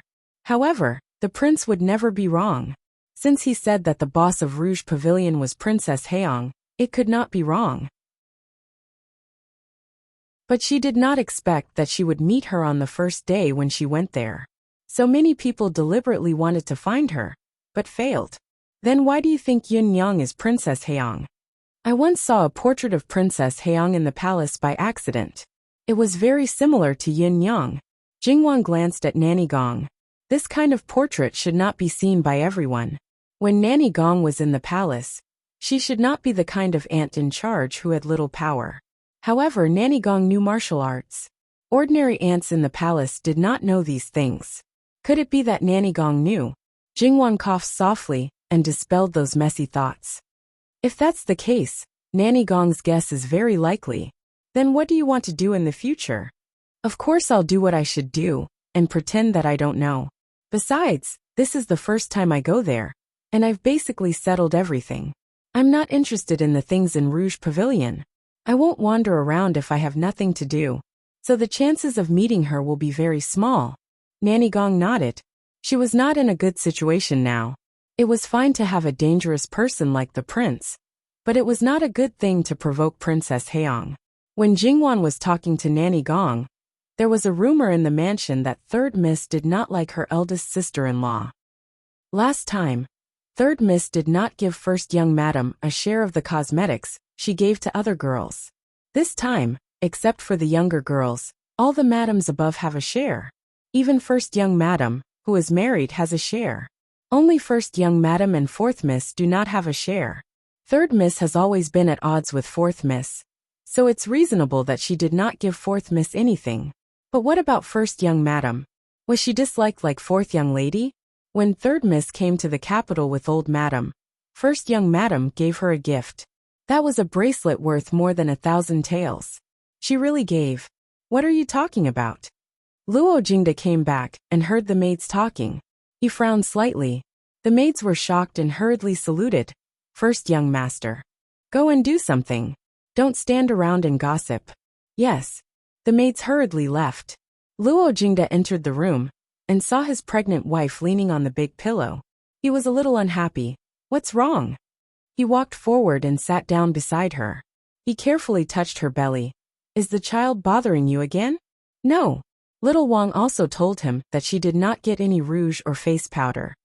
You don't have anything? Luo Jingda was quite speechless. Is it just a matter of a little thing? Little Wang raised her voice. Except for me. Only fourth sister and I don't have any. Is it because fourth sister and I are disliked by her? The servants will make up stories about me. They will say that I must have done something bad to annoy her. I can't bear such a reputation. Don't be agitated. Calm down, calm down. Luo Jingda comforted her. So this matter was not as trivial as he thought. I know a little about third sister's character. Except for fourth sister, she has never targeted anyone. You have been taking care of the fetus, and have only seen her a few times. Naturally, there can be no hatred between you. There may be some misunderstandings, or reasons that we don't know. Don't worry, let me ask her about it. Ask? How? If you go to her, people may think that I am short-sighted, and only care about her things. Are you stupid? Of course I will ask third brother. You can't go by yourself. Forget it. Third brother will get married the day after tomorrow. He is busy. It is difficult to bother him for such a small matter. Don't worry about it. I will figure it out myself. Okay. I will do as you say. Just be careful. Don't get angry. What if you hurt the child? Don't worry. I am not really angry.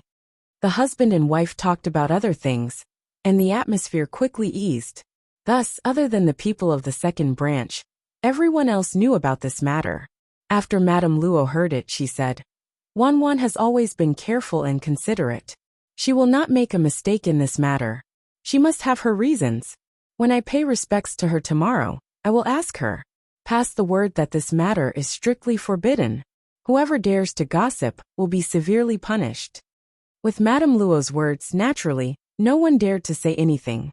However, many people muttered in their hearts that Madame Luo would protect third young lady no matter what. Thus, when Jingwan went to pay her respects the next day, she had a rare chance to see her eldest cousin-in-law. She saw that her eldest cousin-in-law's belly had grown a little bigger. Although she knew that her eldest cousin-in-law's condition wasn't very good, and she was a little scared, she was still happy that she had a new life. Jingwan couldn't help but smile. Little Wang sure was puzzled. She did not look like she had a problem with her. As the saying goes, one does not hit a smiling person. Even if little Wang sure still had a knot in her heart, she basically answered all of Jingwan's questions.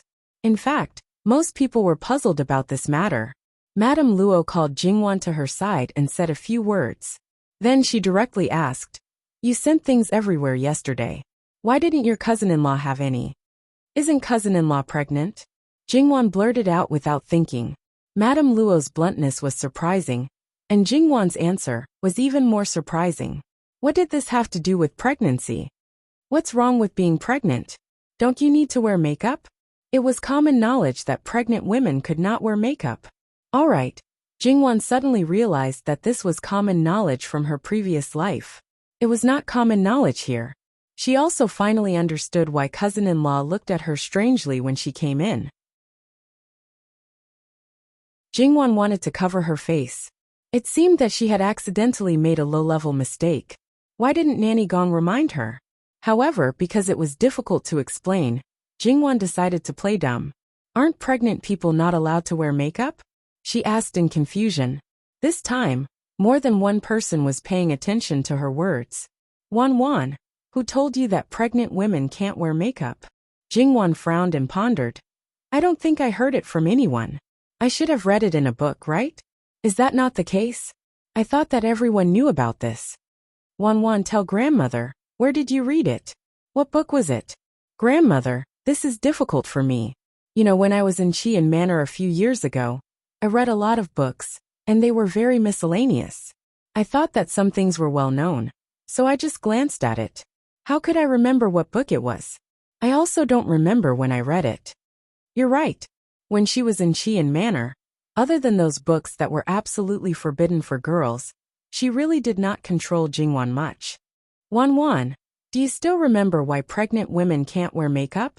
It had to be said that she had a great-grandchild in little Wang Shi's stomach, so Madame Luo naturally valued it very much.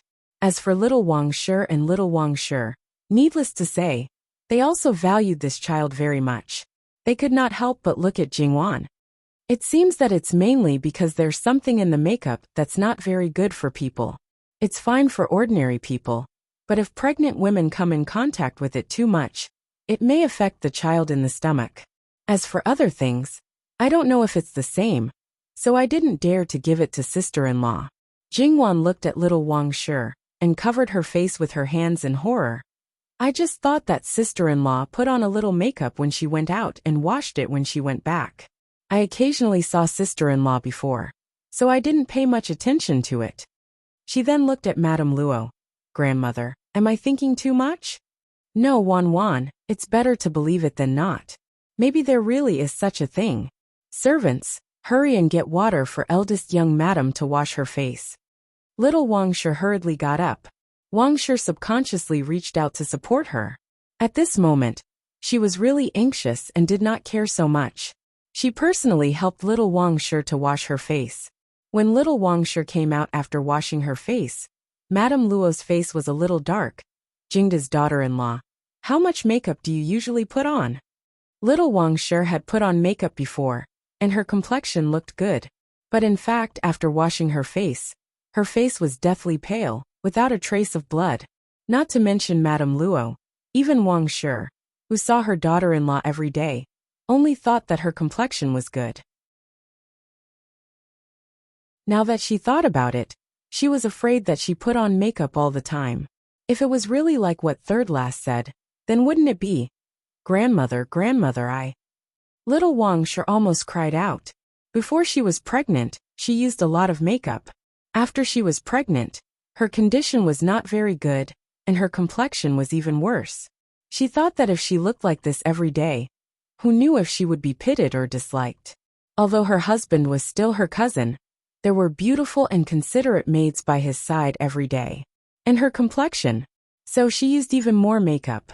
Other than when she was sleeping at night, her face was always covered with makeup. Could it be that because of this, the child in her belly would be harmed? Jingwan saw that little Wang Shi was not quite right, and hurriedly went forward to comfort her.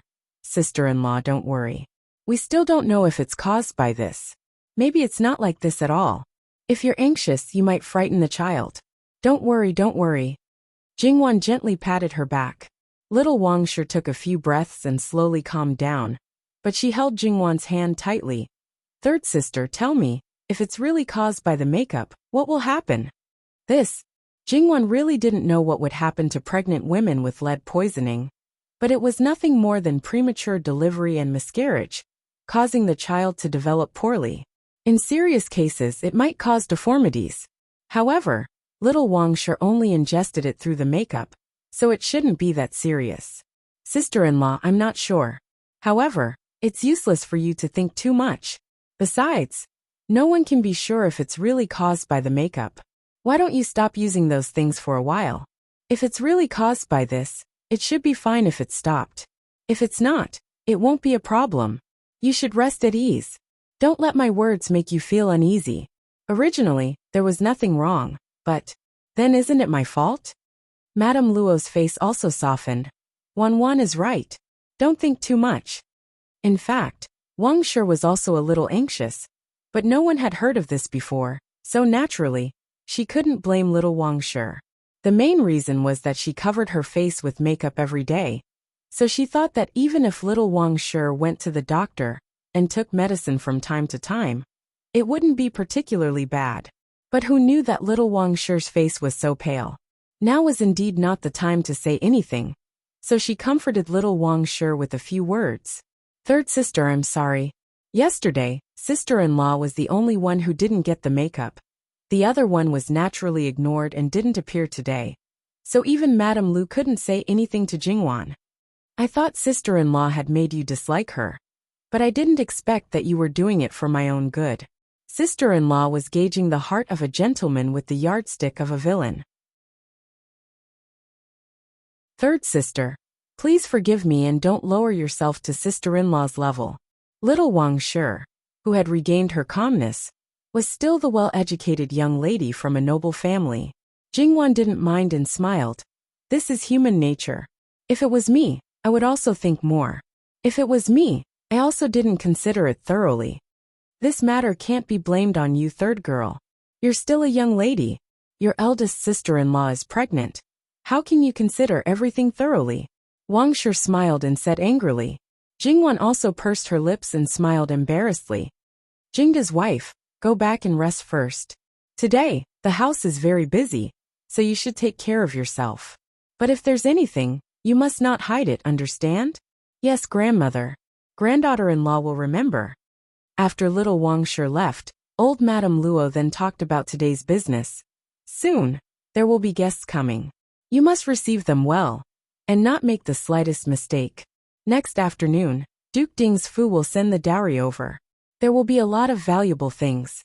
Showing off the dowry is one thing, but you must guard it well. If there's a short-sighted person who secretly takes something, our Luo family's face will be completely lost. Mother, don't worry. Granddaughter-in-law has already arranged everything that needs to be arranged. There won't be any mistakes, Wang Shi said. And I'm not worried about you. As old Madame Luo spoke, she glanced at Zhang Shi. Even Zhang Shi couldn't help but feel her face burning. She was marrying a daughter-in-law, but she didn't really do much. Most of the things were arranged by old Madame Luo and Wang Shi. At this moment she felt very ashamed. Old Madame Luo had long stopped expecting anything from her. If she counted on her, she didn't know how the wedding would turn out. Soon after, old Madame Luo dismissed them and hurried back to eat breakfast. Even Wang Shi didn't need to stay behind to serve her. Of course, Jingwan was still an exception. She basically ate her breakfast at old Madame Luo's place every day. She couldn't help but talk about the makeup powder. If it's really because of this reason, when the child is born in the future, it will have to thank you properly. There's no need to thank me. That's its fate. You don't want to take credit for anything. It was Jingwan who felt that she couldn't take responsibility for a life. Just as old Madame Luo said, guests came one after another. However, those who came today were basically close relatives, such as some of the Luo family's relatives who also lived in the capital, the married grandmothers, and the maternal families of the daughters-in-law. Of course, Zhang Shi and Lu Shi's maternal families were not in the capital, and Luo Jingbua's wedding was too rushed. The Zhang family really couldn't make it in time. Although they sent a letter, it would probably take some time for the person and the gift to arrive. There were too many people, so Jingwan couldn't be lazy and came out to help entertain the young ladies. It was said that it takes 100 days to recover from a serious injury. This Yuan Xiaoqiao broke her leg, but she still came because of her mother. You're already like this, and you still came out to join in the fun. Can't you stop? Jingwan really wanted to poke her. I'm bored to death at home, and all of you are so busy that you don't have time to visit me. Of course, I have to come out to see such a lively event. You don't know how long I've been nagging my mother to come out. Just wait and see. You'll definitely seeing Shuang tomorrow. However, based on her grandmother's relationship with old Madame's son, she'll probably go directly to Duke Ding's residence, and then come to the Luo family in the name of sending the bride. Yes, I heard that her eyes have recovered, but I'm really busy and didn't have time to visit her. We all know about your situation, so don't worry about it. However, it's a pity that we didn't get to hear you play the guqin. I heard that your song was amazing and stole the limelight. There's a price to pay for being in the limelight. Jingwan thought about her current situation. Alas, she had to face this troublesome reality even if she didn't care. Yuan Xiaoqiao didn't know the reason, but she couldn't help but cover her mouth and laugh. However, Yijia's marriage in the end was really unexpected. She actually married cousin Jingbua. You probably don't know this, but cousin Jingbua is very popular. Let's not talk about other things. Just that person and her mother have always had designs on cousin Jinghua. Jingwan looked in the direction Yuan Xiaoqiao was secretly pointing at. Second aunt's house was Chang Lingshan, the one who was very close to Luo Jingying. However, maternal grandmother wasn't around at that time, and second aunt and your mother weren't on the same side, so they didn't get along. I heard from my mother that second aunt was so angry at your mother that she fainted several times. But your mother didn't have the self-awareness. She wanted to look for eldest aunt, but maternal grandfather didn't say anything, and your parents didn't ask eldest aunt to look for you, so she could only work in vain. She probably thought that there would be hope once maternal grandmother came to the capital, but in the end, Yuan Xiaoqiao laughed even more happily. Her gloating couldn't be more obvious. Especially after cousin Jinghua's painting of 100 birds paying homage to the phoenix, she probably couldn't wait to strangle Yijia to death. In her eyes, if Yijia didn't exist, that glory should have been hers. Jingwan could only smile helplessly. Chang Lingshan was really wishful thinking. However, Jingwan was a little puzzled. She wanted to marry my brother. But why didn't she try to curry favor with me when she first met me? Why did she scheme against me? Who knows? Maybe she thinks that you, her sister-in-law, are not important at all. You're right. After all, I haven't seen third brother for several years. In her opinion, she probably doesn't have feelings for him, let alone affect him. If such a person really wanted to marry her brother, not to mention trying to break them up, she would definitely not educate her brother about the 3 obediences and 4 virtues. However, I see that fourth cousin sister has lost a lot of weight. Is she really ill? What do you think? Forget it if you don't tell me. Anyway, I don't believe it. Seeing Yuan Xiaoqiao and Jingwan talking and laughing, many people felt jealous. In fact, they all wanted to talk to Jingwan, but it seemed rude to interrupt. Chang Lingshan almost had the same idea. She was not qualified to go to Great Elder Princess's mansion, but basically all the officials in the capital city knew about Jingwan's affairs. Although Sun Yijia was worthless, she still knew more nobles. If she could use her to make friends with those nobles, you'd better not daydream. Luo Jingying seemed to have seen through her thoughts and leaned close to Jiang Lingshan's ear. Our Luo family's third young lady is very narrow-minded. If you leave even the slightest bad impression on her, don't expect to be on good terms with her.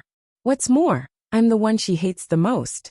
Do you think that you, who are on good terms with me, will be able to gain her favor?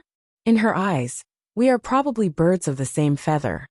Chang Lingshan's eyes were like knives stabbing at Luo Jingying. Luo Jingying was still smiling. She seemed not to notice Chang Lingshan's eyes at all. In fact, Luo Jingying had been trained by Mrs. Lu for so many years, and it was very effective. It was only when she met Jingwan that she was more likely to lose control. Moreover, after this period of special training, her self-control had improved. Originally, she was a little inferior to Chang Lingshan, but now they were almost equal. Chang Lingshan's eyes only lasted for 2 or 3 breaths, and then he smiled as if nothing had happened. There was no barrier between the two of them. People who didn't know them would really think that they were very close. Jingwan, who had seen everything that the two of them had done, did not make any judgments at all. Jingwan also knew that Yuan Xiaoqiao was deliberately talking to her and didn't want others to interfere. However, she was a patient, so she naturally had to take care of her. Seeing that they weren't neglected, she let Yuan Xiaoqiao do what she wanted. After lunch, as time went by, the sound of gongs and drums could be heard outside. Today's main event was finally about to begin. One after another people shouted, "It's coming, it's coming!" Then, the first red dowry was carried into the Luo family's gate, followed by the second. According to the usual rules, the first 2 items should be real estate and land. However, because Sun Yijia was of noble birth, her dowry was rewarded by the palace. Therefore, the first 2 items were a dazzling red coral tree and 12 jade rui of different shapes. They were all carved from high-quality jade. Just these 2 items were enough to make people click their tongues in admiration. If not, they would just say some sour words. The third item was a tile with the word happiness pasted on it. It was stacked up high, and people couldn't help but suck in a breath of cold air. How much real estate did the dowry have? Then they looked at the mud bricks wrapped in colored paper.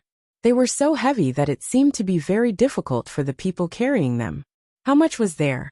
Before they could recover from their shock, the big furniture behind them was carried in one by one.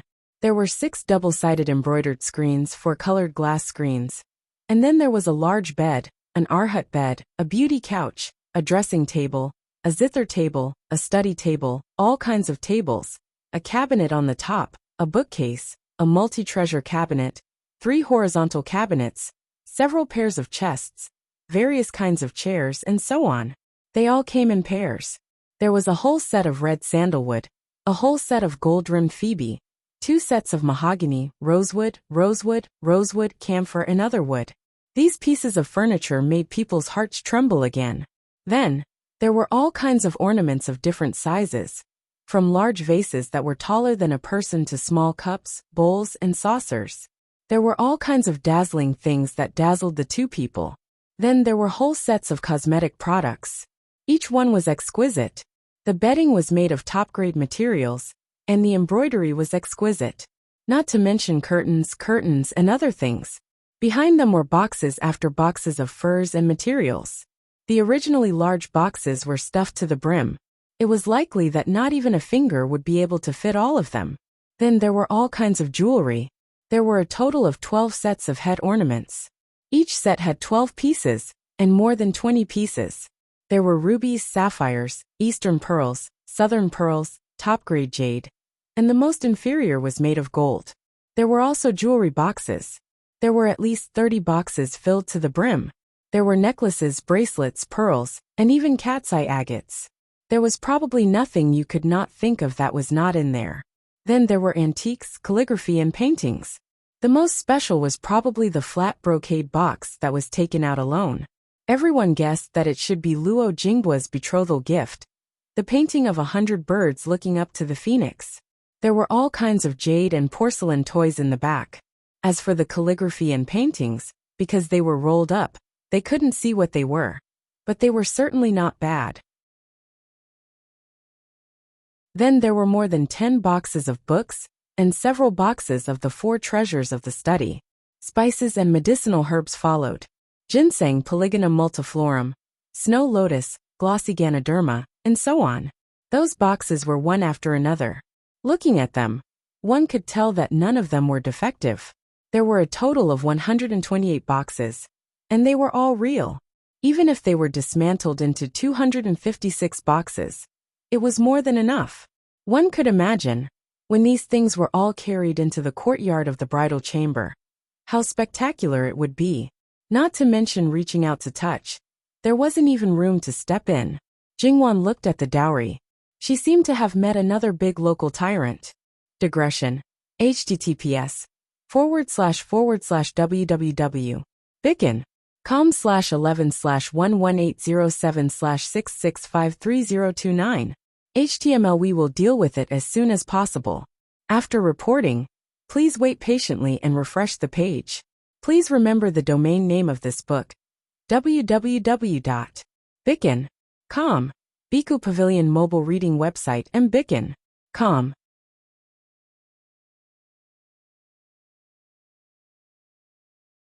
Chapter 114.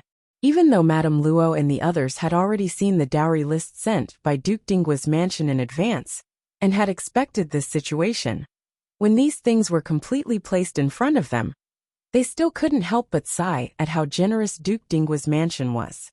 At least, for a short period of time, outsiders would definitely say that the Luo family would rely on Sun Yijia to support them in the future.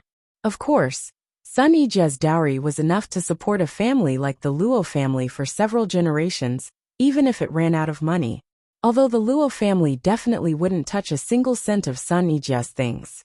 If they had known that Duke Dinggua's mansion would give such a rich dowry to a disfigured girl, the people who wanted to marry her would have trampled all over Duke Dinggua's mansion. Wouldn't it be great to marry her as a decoration and raise a bunch of beautiful girls? Haha, what you said is very reasonable. She's disfigured. I don't think she has the face to be jealous. In my opinion, Perhaps it has something to do with Brother Jinggua's current status. He created fine brushwork and is very likely to become a founder of a generation. Just based on this point, I don't know how many people are eyeing him. The dowry given by Duke Jinggua's mansion is thin. I'm afraid that the girl and his family won't have a foothold. They will feel embarrassed. That's right, that's right. The male guests outside were discussing like this, and the female guests inside were not much better. There were only two kinds of sayings. One was that Duke Jinggua's mansion wanted to boost Luo Jinggua's reputation. The other was that the Luo family had taken a big advantage. In short, no matter which explanation it was, no one was optimistic about the marriage between Luo Jingbua and Sun Yijia. When Luo Jingbua really became famous all over the world, Sun Yijia would probably only be able to wait for death in a corner. Many of these rumors fell into the ears of the Luo family, but no one refuted them. After all, many people in the Luo family had such thoughts. Some people even made fun of him in front of Luo Jingbua, but Luo Jingbua just smiled.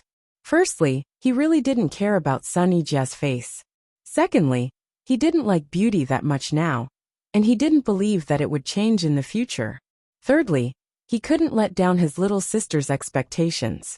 If he married Sun Yijia, he would treat her well for the rest of his life.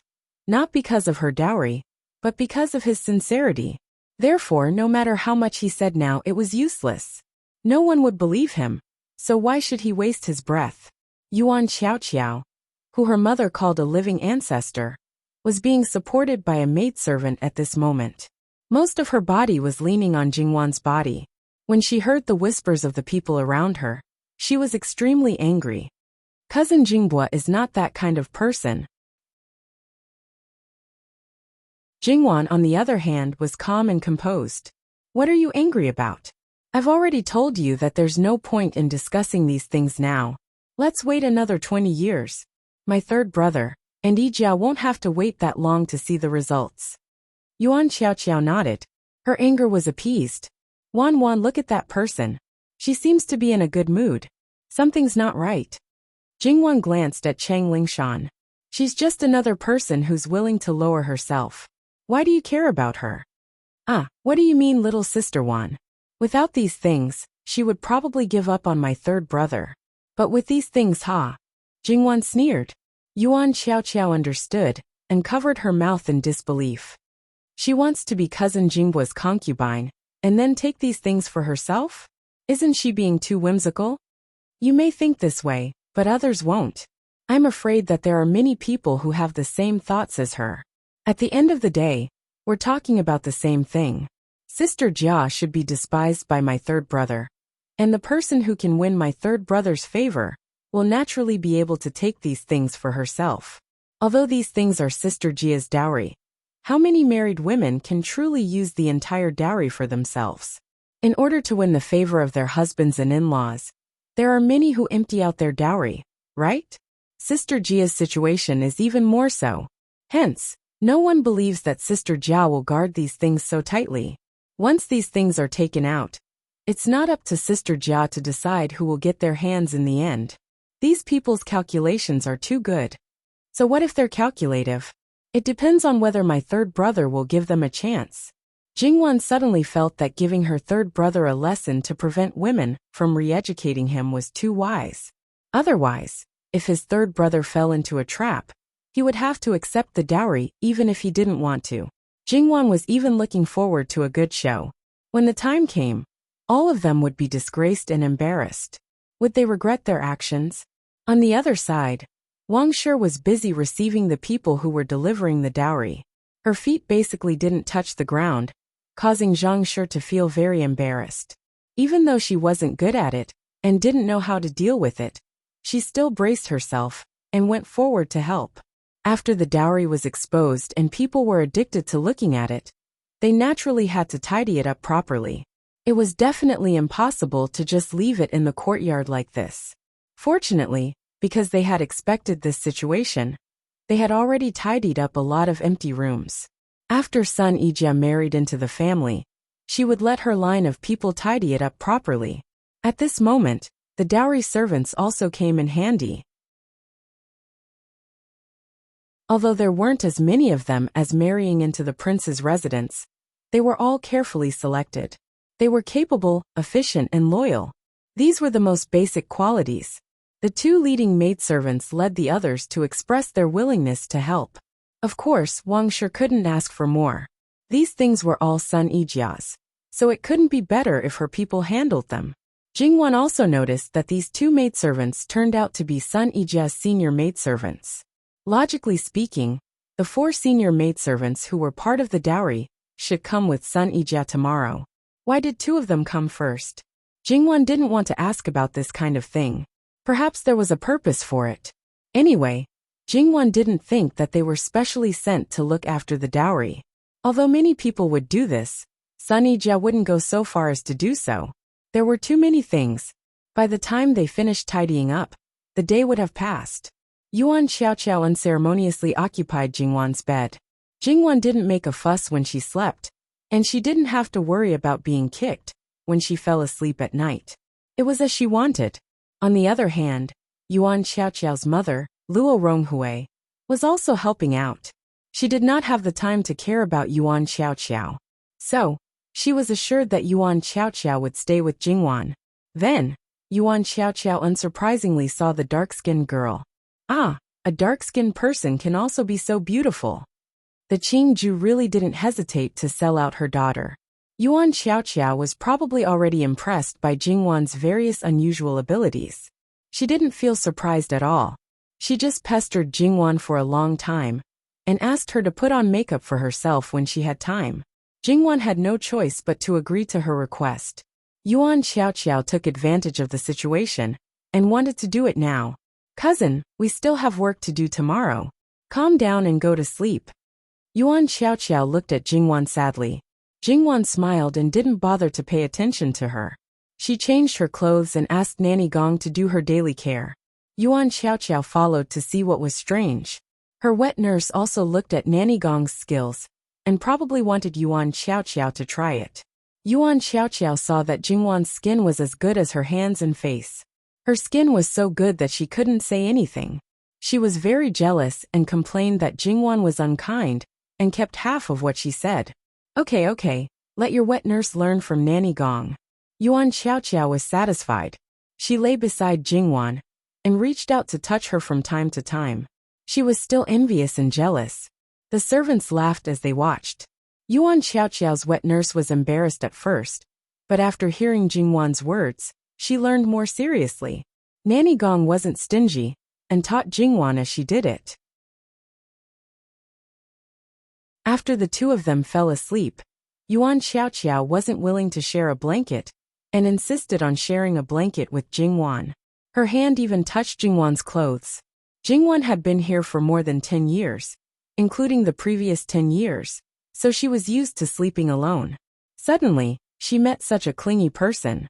Jingwan chose to forget about that night at the Cliff of White Dragon Temple. She was really not used to it now.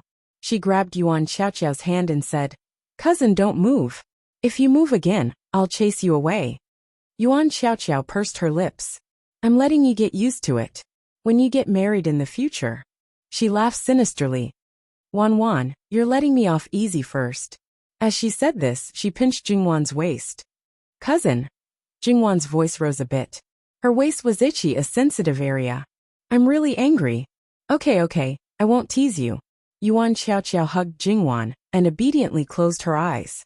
After Yuan Xiaoqiao fell asleep, Jingwan shifted to the side and gradually fell asleep. When Nanny Gong came in to check, she saw Yuan Xiaoqiao sleeping like a child and couldn't help laughing. As expected, her daughter was the most worry-free. However, it was because of this that people couldn't help but feel sorry for her. "If His Highness sees you, you'll definitely suffer." Nanny Gong was just about to move Yuan Xiaoqiao further in. "What do you mean by I'll suffer?" Nanny Gong was shocked by this sudden voice. She turned around and saw a certain king of hell slowly approaching. There wasn't even the slightest sound under his feet. Nanny Gong also knew that there was a gap between her martial arts skills and his. If he didn't want her to find out, she would have to wait until he appeared in front of her. His Highness. At this time, Li Hongyuan had already seen the situation on the bed. Although he had already noticed that there was another person on the bed, his face darkened when he saw the specific situation. He reached out to strangle Yuan Xiaoqiao. His Highness! Nanny Gong hurriedly stepped forward and grabbed Li Hongyuan's hand. She knew that if this person saw Miss Yuan, he wouldn't have a good time. However, this person directly wanted to kill her. His Highness, please reconsider. Let go. Li Hongyuan's murderous intent was still lingering as he grinded his teeth towards Nanny Gong. Nanny Gong, who had always been calm in the face of danger, slowly let go of Yuan Xiaoqiao's hand. Her heart beat wildly uncontrollably. Before she could say anything, Li Hongyuan suddenly moved quickly and walked into a backlit area. Nanny! Jingwan's voice was a little hoarse because she hadn't woken up yet. Nanny Gong hurriedly gathered her thoughts. Miss, did I wake you up? No. Jingwan carefully moved Yuan Xiaoqiao's hand away and sat up. Tidy up the bed. I'll sleep on the bed. I'm used to sleeping alone. I can't sleep well if there's another person beside me. Nanny Gong secretly glanced at the place where Li Hongyuan was. His Highness probably wanted to throw Miss Yuan out at this moment. Nanny Gong tucked Jingwan in.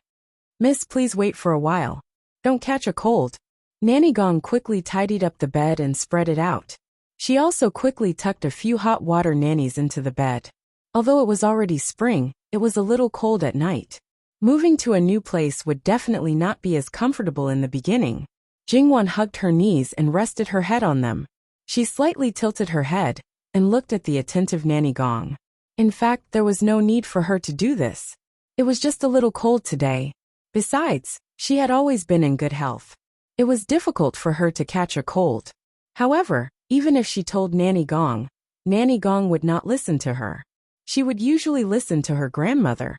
But when it came to her grandmother's health, she would be stubborn. Nanny Gong, on the other hand, was just as insistent when it came to her health. When Jingwan was looking at Nanny Gong, Li Hongyuan was also looking at her. Perhaps it was because of Jingwan's peaceful and happy smile at this moment, which made him extraordinarily calm in his heart. Therefore, he looked at Jingwan with extraordinarily calm and gentle eyes. It seemed that he would not mind guarding her quietly for the rest of his life. Therefore, let alone Jingwan, if Nanny Gong did not know that there was another person in the room, she probably would not have noticed it.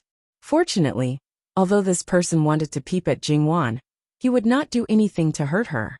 After Jingwan fell asleep, Nanny Gong lit a soothing incense. Jingwan soon fell asleep. Li Hongyuan walked out of the dark, went straight to the bed and sat down.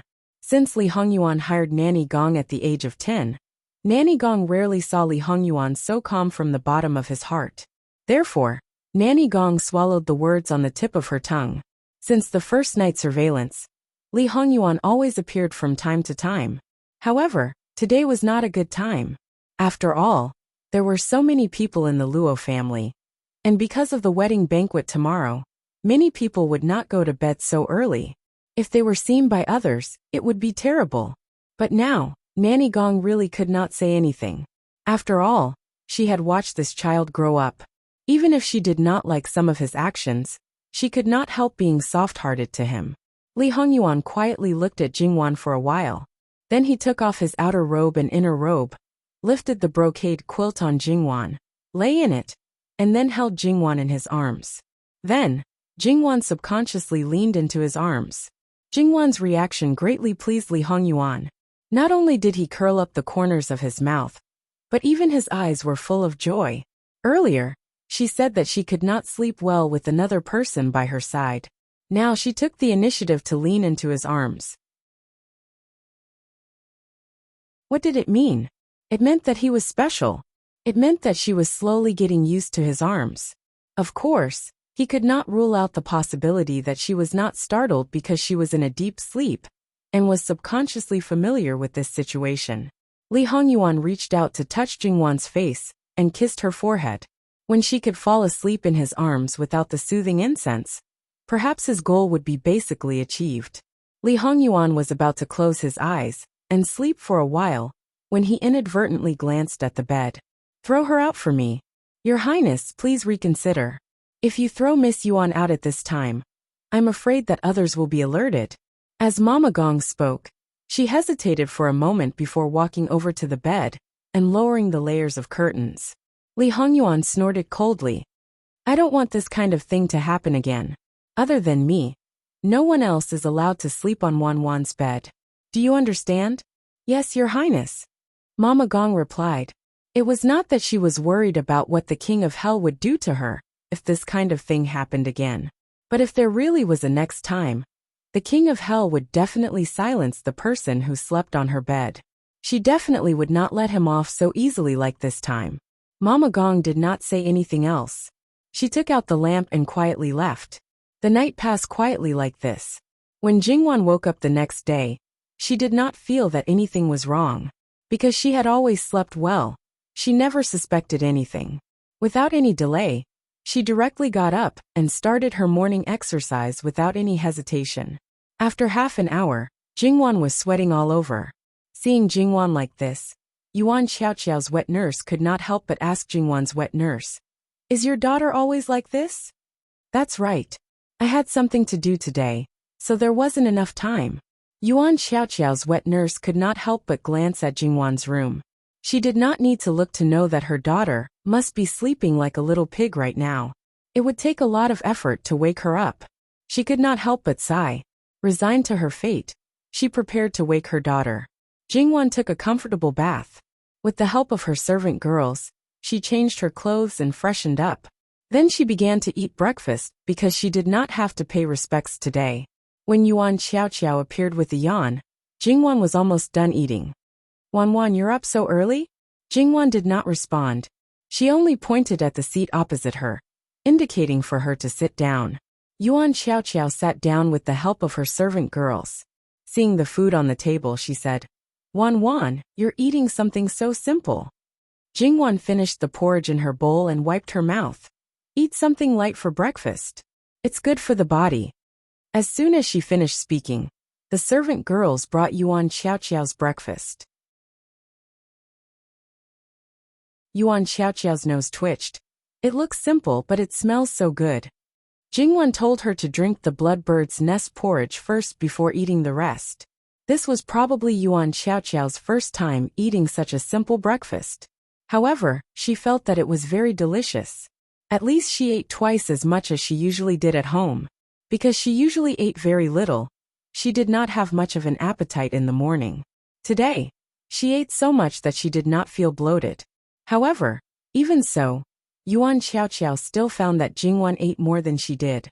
Wan, I didn't know you could eat so much. Aren't you afraid of getting fat?" Jingwan naturally knew that she did not have a huge appetite. She probably only ate 1/3 more than the average girl. "I won't get fat." She exercised every day. Although she usually only exercised in the morning, when she had nothing to do, she would exercise during the day and night. She did not have a body that gained weight easily. Naturally, it was impossible for her to get fat. A few years ago, because I was growing, I ate a lot. My flesh also grew. My mother made me abstain from eating. How painful it was to want to eat, but not be able to. I just need to move a little more. The table was cleaned up. "Miss," fourth young lady brought the other girls over. "It's so early in the morning. They're quite active." Digression. https://www.bicken.com/11/11807/6653033. HTML. Please click here to report an error. Registration is not required. We will deal with it as soon as possible. After reporting, please wait patiently and refresh the page. Please remember the domain name of this book, www.bicken.com. Bikago mobile reading website and bicken.com.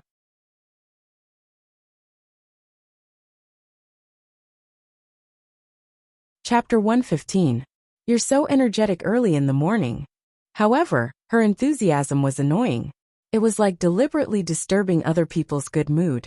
For example, Yuan Xiaoxiao, who had eaten happily before and didn't feel uncomfortable, felt a little uncomfortable at this moment.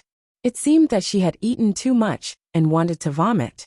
Jingwan was a little amused by her exaggerated expression. This mighty group of people poured into the Begonia elegant house. The place, which was spacious at first, seemed to become narrow all of a sudden. Some of these people had been to Jingwan's place before, but most of them were here for the first time. However, even if they were not here for the first time, they were still full of surprise and envy at Jingwan's campus. Then, some people, perhaps out of habit, or because they really felt that the flowers were beautiful, reached out to pick them. When Jingwan just came to the capital city, this courtyard had been ruined once. At that time, Jingwan, as the host, didn't say anything, but Yuan Xiaoqiao couldn't stand it. She couldn't help it again. Wan, I heard that the 18 scholar flowers you gave to great elder princesses Wang Zhuyao last time were very precious. They were worth at least 10,000 taels of silver. I say, the flowers in your courtyard are so beautiful. Any one of them should be worth a lot of money. The girl who reached out to pick the flowers couldn't help shaking her hands. Those who saw her actions more or less looked at her with a different meaning. Perhaps they were worried that the flowers were also expensive, or they had a look of mockery on their faces, as if they thought that she was just a shallow person. However, many people probably felt lucky that they didn't do it. Jingwan naturally saw through Yuan Xiaoqiao's intention. She smiled and said, "It's not so precious, but I'm confident that it should be worth hundreds of taels of silver, at least if it's sold." Alas, Wan, you're probably the only one who can do this. If it were other people's flowers, they would probably think that it's just a flower. It's no big deal to break it. If it's broken, then so be it. It's not a big deal. I'll just repair it myself later. Yuan Xiaoqiao glanced at her. You're the only one who doesn't care. If it were me, my heart would ache. Gardening is about having fun. If it's mixed with other things, it'll be tacky. Yuan Xiaoqiao sneered at her.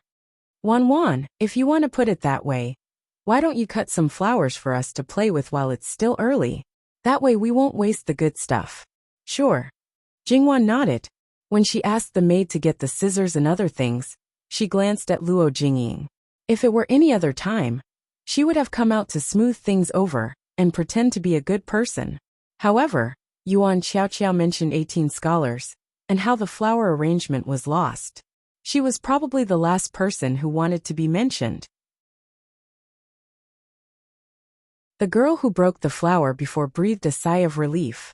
However, the flower in her hand made her feel like a hot potato. It was hot to hold it, but it was even more inadvisable to throw it away. Jingwan walked to her with the scissors and took the flower from her hand. You have good taste. She trimmed it slightly and reached out to pin it on the girl's head. It's very beautiful. It suits you very well.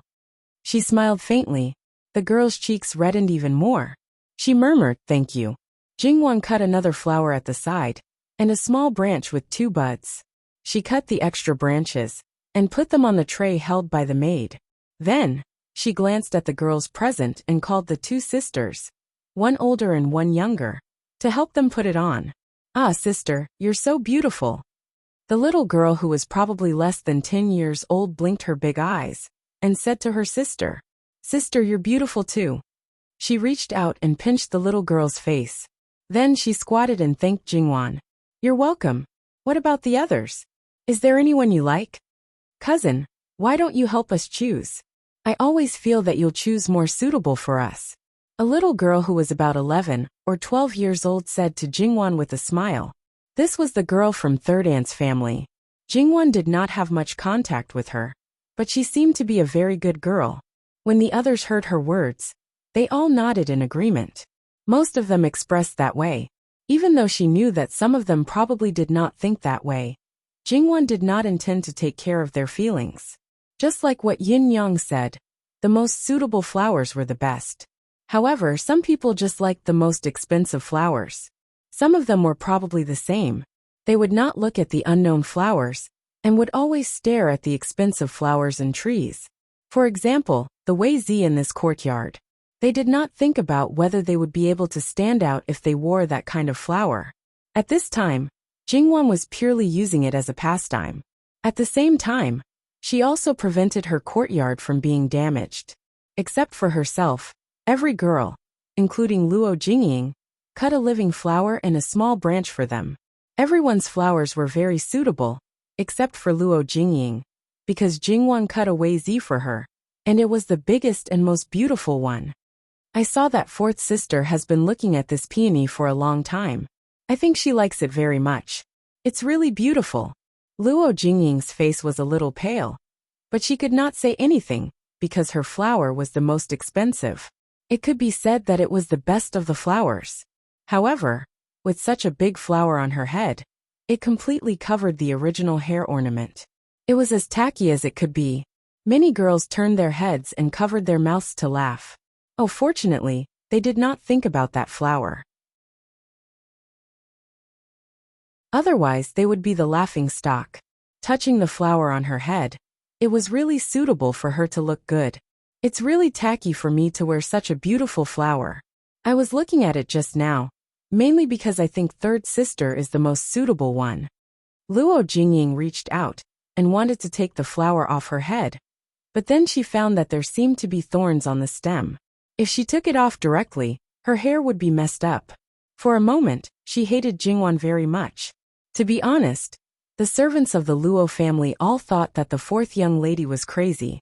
Now everyone in the Luo family knew that the third young lady and the fourth young lady did not get along well with each other.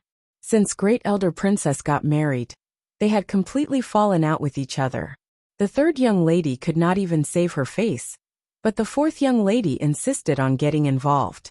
As a result, she lost face every time. Just like today, if it was not suitable for her, a large group of girls would not come here early in the morning. In the end, before she could say anything, she was shut up by 18 scholars. Now, she had embarrassed herself again. Fourth sister, do you think so? Okay, I'll have a try.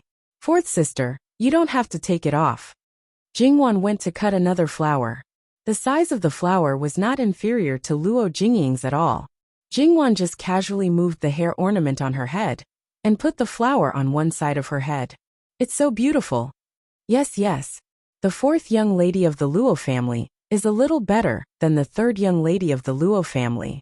But why do the same flowers look completely different? It wasn't difficult to understand, but it wasn't. There were only two reasons: the position of the flower, and whether or not one had the temperament to suppress it. Jingwan undoubtedly had both. Luo Jingying, on the other hand, had a lot of accessories on her head, and Jingwan had chosen the right position. Furthermore, she had been locked up for so long that she looked like a delicate flower. How could she be able to support such a beautiful flower like the peony? Therefore, when the two of them wore the flower, the effect was completely different. Then, a notice came from outside, asking the girls to go for breakfast. Today's breakfast was already late, so they were really a little hungry. Jingwan and Yuan Xiaoqiao, who had already eaten breakfast, prepared to go and put on an act. In fact, the servants of Begonia House also went to fill their stomachs while Jingwan was cutting the flowers. Although they did not eat much, they would not starve like the other servants. Seeing this group of delicate girls appear, many of the women laughed. Oh, where did they go so early in the morning? All of them seemed to have become prettier. Then, the attentive people found that the flowers on their heads were just right, making up for their previous shortcomings. No matter whether it was the big delicate flowers or the small flowers, they all complemented each other. Who did this? They can see the shortcomings of others at a glance and make up for it so easily. Their eyesight is really good. The girl walking in front did not say anything, and her eyes fell directly on Jingwan. Jingwan had a patient beside her who was walking slowly. By the time she was discovered, many people's gazes were focused on her. Jingwan gracefully squatted down to greet them. She smiled faintly and allowed them to size her up. Then she continued to walk. It was said that the more people there were, the more unique Jingwan was. Madame Luo is really good at teaching people. Is it because this girl has broken off the engagement? Maybe. Yes, the news that Jingwan broke off the engagement had slowly spread among these people. Naturally, there were so many people who wanted to take advantage of her. However, they did not know that Jingwan had already become a bargaining chip for some people. There was no possibility of them getting involved. After breakfast, they basically started to get busy again. Jingwan took advantage of the time when Yuan Xiaoqiao was ordered to stay by her mother to see Luo Jingbua. Luo Jingbua had already put on the red wedding dress, but there was a slight bruise around his eyes. It seemed that he did not sleep well last night, but his spirit was not bad, because there were many people who were going to pick up the bride with him at this time. Jingwan naturally could not go in, so she asked someone to call him out. Luo Jingbo knew that his sister was looking for him. Naturally, he immediately left the people who might help him later and went out. Those people naturally did not want to. They flocked out, wanting to see who made him so anxious. Then, they saw Jingwan from afar and stopped one by one. Chen Jingmin looked at Jingwan, who was smiling and talking to Luo Jingbo. He resisted the urge to cover his chest, but there was really no way to ignore the pain coming from there. She was such a beautiful person. If he hadn't had the chance to get her in the first place, perhaps he wouldn't have felt so bad. However, he had been so close to her. He was only one step away from marrying her, but he couldn't take that last step anymore. Many of them were Luo Jingbo's classmates and friends. It was the first time they saw Jingwan, so they could not help but ask who this girl was. Then, when they found out that she was Luo Jingbo's biological sister, some people couldn't help but curse Luo Jingbo. This bastard had hidden such a good-looking and well-mannered sister in his family. They really didn't know at all. Why should I let you know? Chen Jingmin's eyes were sharp, and he said indifferently. Then he turned and left. Before this person who came in third, although he looked a little cold, his words were still gentle. Why did he suddenly turn hostile? A group of people looked at each other in dismay. On the other side, Jingwan teased her brother. Although she was not as unscrupulous as his brothers, Luo Jingbo could not resist. Little sister, do you really want to do that? Not necessarily. You see the situation, Jingwan said to Luo Jingbo rather roguishly. Although she said so, he always felt that if he did not do as she said, the back of his neck would be a little cold. And little sister is right. A real man should boldly express what he has. Even if the situation does not allow, create a situation and do it. He said very righteously. Jingwan smiled and nodded. She was very satisfied with her brother's awareness. After Jingwan left, Luo Jingbo's face suddenly fell and wrinkled like a bitter gourd. He was going to be teased by that group of people again. However, in the face of his little sister's abuse of power, his brother's ridicule was nothing. After he went back, everyone saw that his expression was a little strange. However, his brothers knew more about the inside story. Luo Jingming smiled and patted him on the shoulder. What's wrong? Third sister gave you a difficult problem again? Second brother, don't be so obvious when you're gloating. Luo Jingming covered his mouth and coughed, but the smile in his eyes did not disappear. No, what did third sister ask you to do? He looked like he was determined to get to the bottom of it. Second brother, you'll get married one day, Luo Jingbo threatened. However, Luo Jingming did not care at all. Don't hide it. We'll find out sooner or later. Tell us now so that we can be mentally prepared. When the time comes, we won't be too surprised and lose our composure. How do you know what to do in public? I didn't know at first, but now I know. Hurry up and tell us. Luo Jingbo was annoyed. When the others heard Luo Jingming's words, they were also curious and urged him to tell them quickly. Luo Jingbo thought for a while. Anyway, they would know when it was time to pick up the bride. Thus he stammered and told them. Thus, everyone who heard was extremely surprised. Then someone started to laugh. Brother Jingbo, I'm waiting for your performance. Time passed slowly. The people at the bridal party had all gathered, and it was almost time. Luo Jingbo flipped over and mounted his tall horse.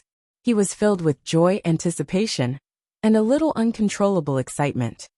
Hey Jingming, do you think your third brother will really do that later? He will, Luo Jingming said very confidently. How could his third brother go against his third sister's wishes? The people at the side could not help but click their tongues. That's true, but he's just expressing his admiration in public. The 10 miles of red dowry sent by the Duke Dinggua's mansion yesterday was really eye-opening and attracted countless people to watch. It was not much worse than the parade of the 3 people who passed the grand exam 2 days ago. It was said that the dowry of the current imperial concubines could not compare to that of Sun Yijia. Therefore, today's bridal party also attracted a lot of attention. Moreover, because Luo Jingbo made a big move when he sent down the betrothal gifts, everyone was curious whether he would also have a new trick today. They arrived at the Duke Dinggua's mansion. It looked quiet, and there was only one person guarding the gate. However, this person's position was so high that it made the groom feel a little scared. The other people who helped couldn't help but feel a little cold on their backs. They were afraid that today's bride would not be easy to marry. "Greetings, brother-in-law." Luo Jingbo bowed respectfully. Sun Yilin replied very gently, and his face was full of smiles. "There are not many checkpoints today. There are only 2. After entering this gate, no one will stop you until you reach my little sister's courtyard." Simple, it was indeed too simple. However, because it was too simple, it made people have to be 120% alert. However, Sun Yilin wanted to test so many people by himself. Wasn't he looking down on others too much? He rubbed his hands together. Even if he was the first young master in the capital, he had to suppress him. The first question is not difficult. It's a poem. 1 poem for each person who came to help the bridal party. The requirement is naturally appropriate. Mother Ker, this is too vicious. Among them, there were some who used force to help open the way. 1 poem for each person. You don't require that it must be done by the person himself? Chen Zhengmin asked. Sun Yilin nodded and looked at Chen Zhengmin. His eyes narrowed slightly. As the saying goes, when love rivals meet, their eyes turn red with jealousy. Not to mention, Sun Yilin had challenged Chen Zhengmin before. In the end, even without his interference, Chen Zhengmin still lost miserably. However, even so, Chen Zhengmin still wanted to compete with Sun Yilin. "Even if I lose, you won't win so easily. Then, I'll go first." Chen Zhengmin recited 10 songs without even panting. Even if he was prepared, he was still very impressive to be able to prepare so many poems. Okay. Sun Yilin admitted that Chen Zhengmin was more talented than he expected. In recent days, the speed of his growth was astonishing. There were mainly 20 people who came to help the bridal party. There were still 10 poems left. Naturally, it was not a problem. Sun Yilin did not comment on their strengths and weaknesses. As long as they were not too bad, they would pass. The second question was a couplet. He gave the first half of the couplet, and the bridal party took the second half. There was no limit to the number of couplets. When he said to stop, they would stop. After the rules were explained, his couplet followed. Sun Yilin's speed was not fast, but he gave the next couplet in about 5 breaths. If one was not careful, one might still be thinking about the previous couplet and miss it. However, he did not mention the most important rule. That was why this first young master was too annoying. Fortunately, Chen Zhengmin matched the first half of the couplets as quickly as possible. He knew how to divide the work for the latter half. Therefore, this question was passed by a narrow margin. https://www.bicken.com/11/11807/665335. HTML. Please click here to report. Registration is not required. We will deal with it as soon as possible. After reporting, please wait patiently and refresh the page. Please remember the domain name of this book. www.bicken.com. Bicken.com mobile version reading website. Bicken.com.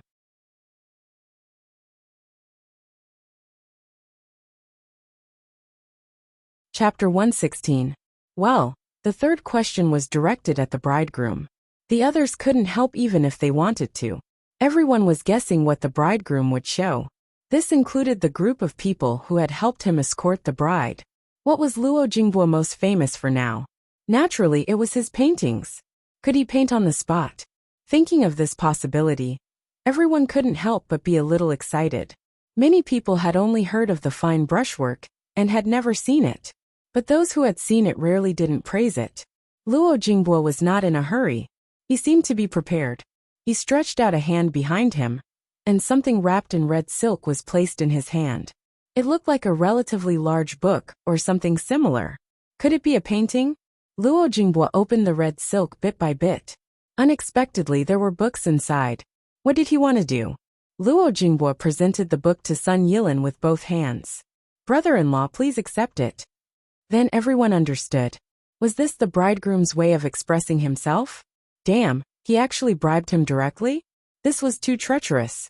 However, please note that your brother-in-law is not an ordinary person. He has seen all kinds of good things. You want to bribe him with just 2 books? Don't you think it's a bit too wishful thinking?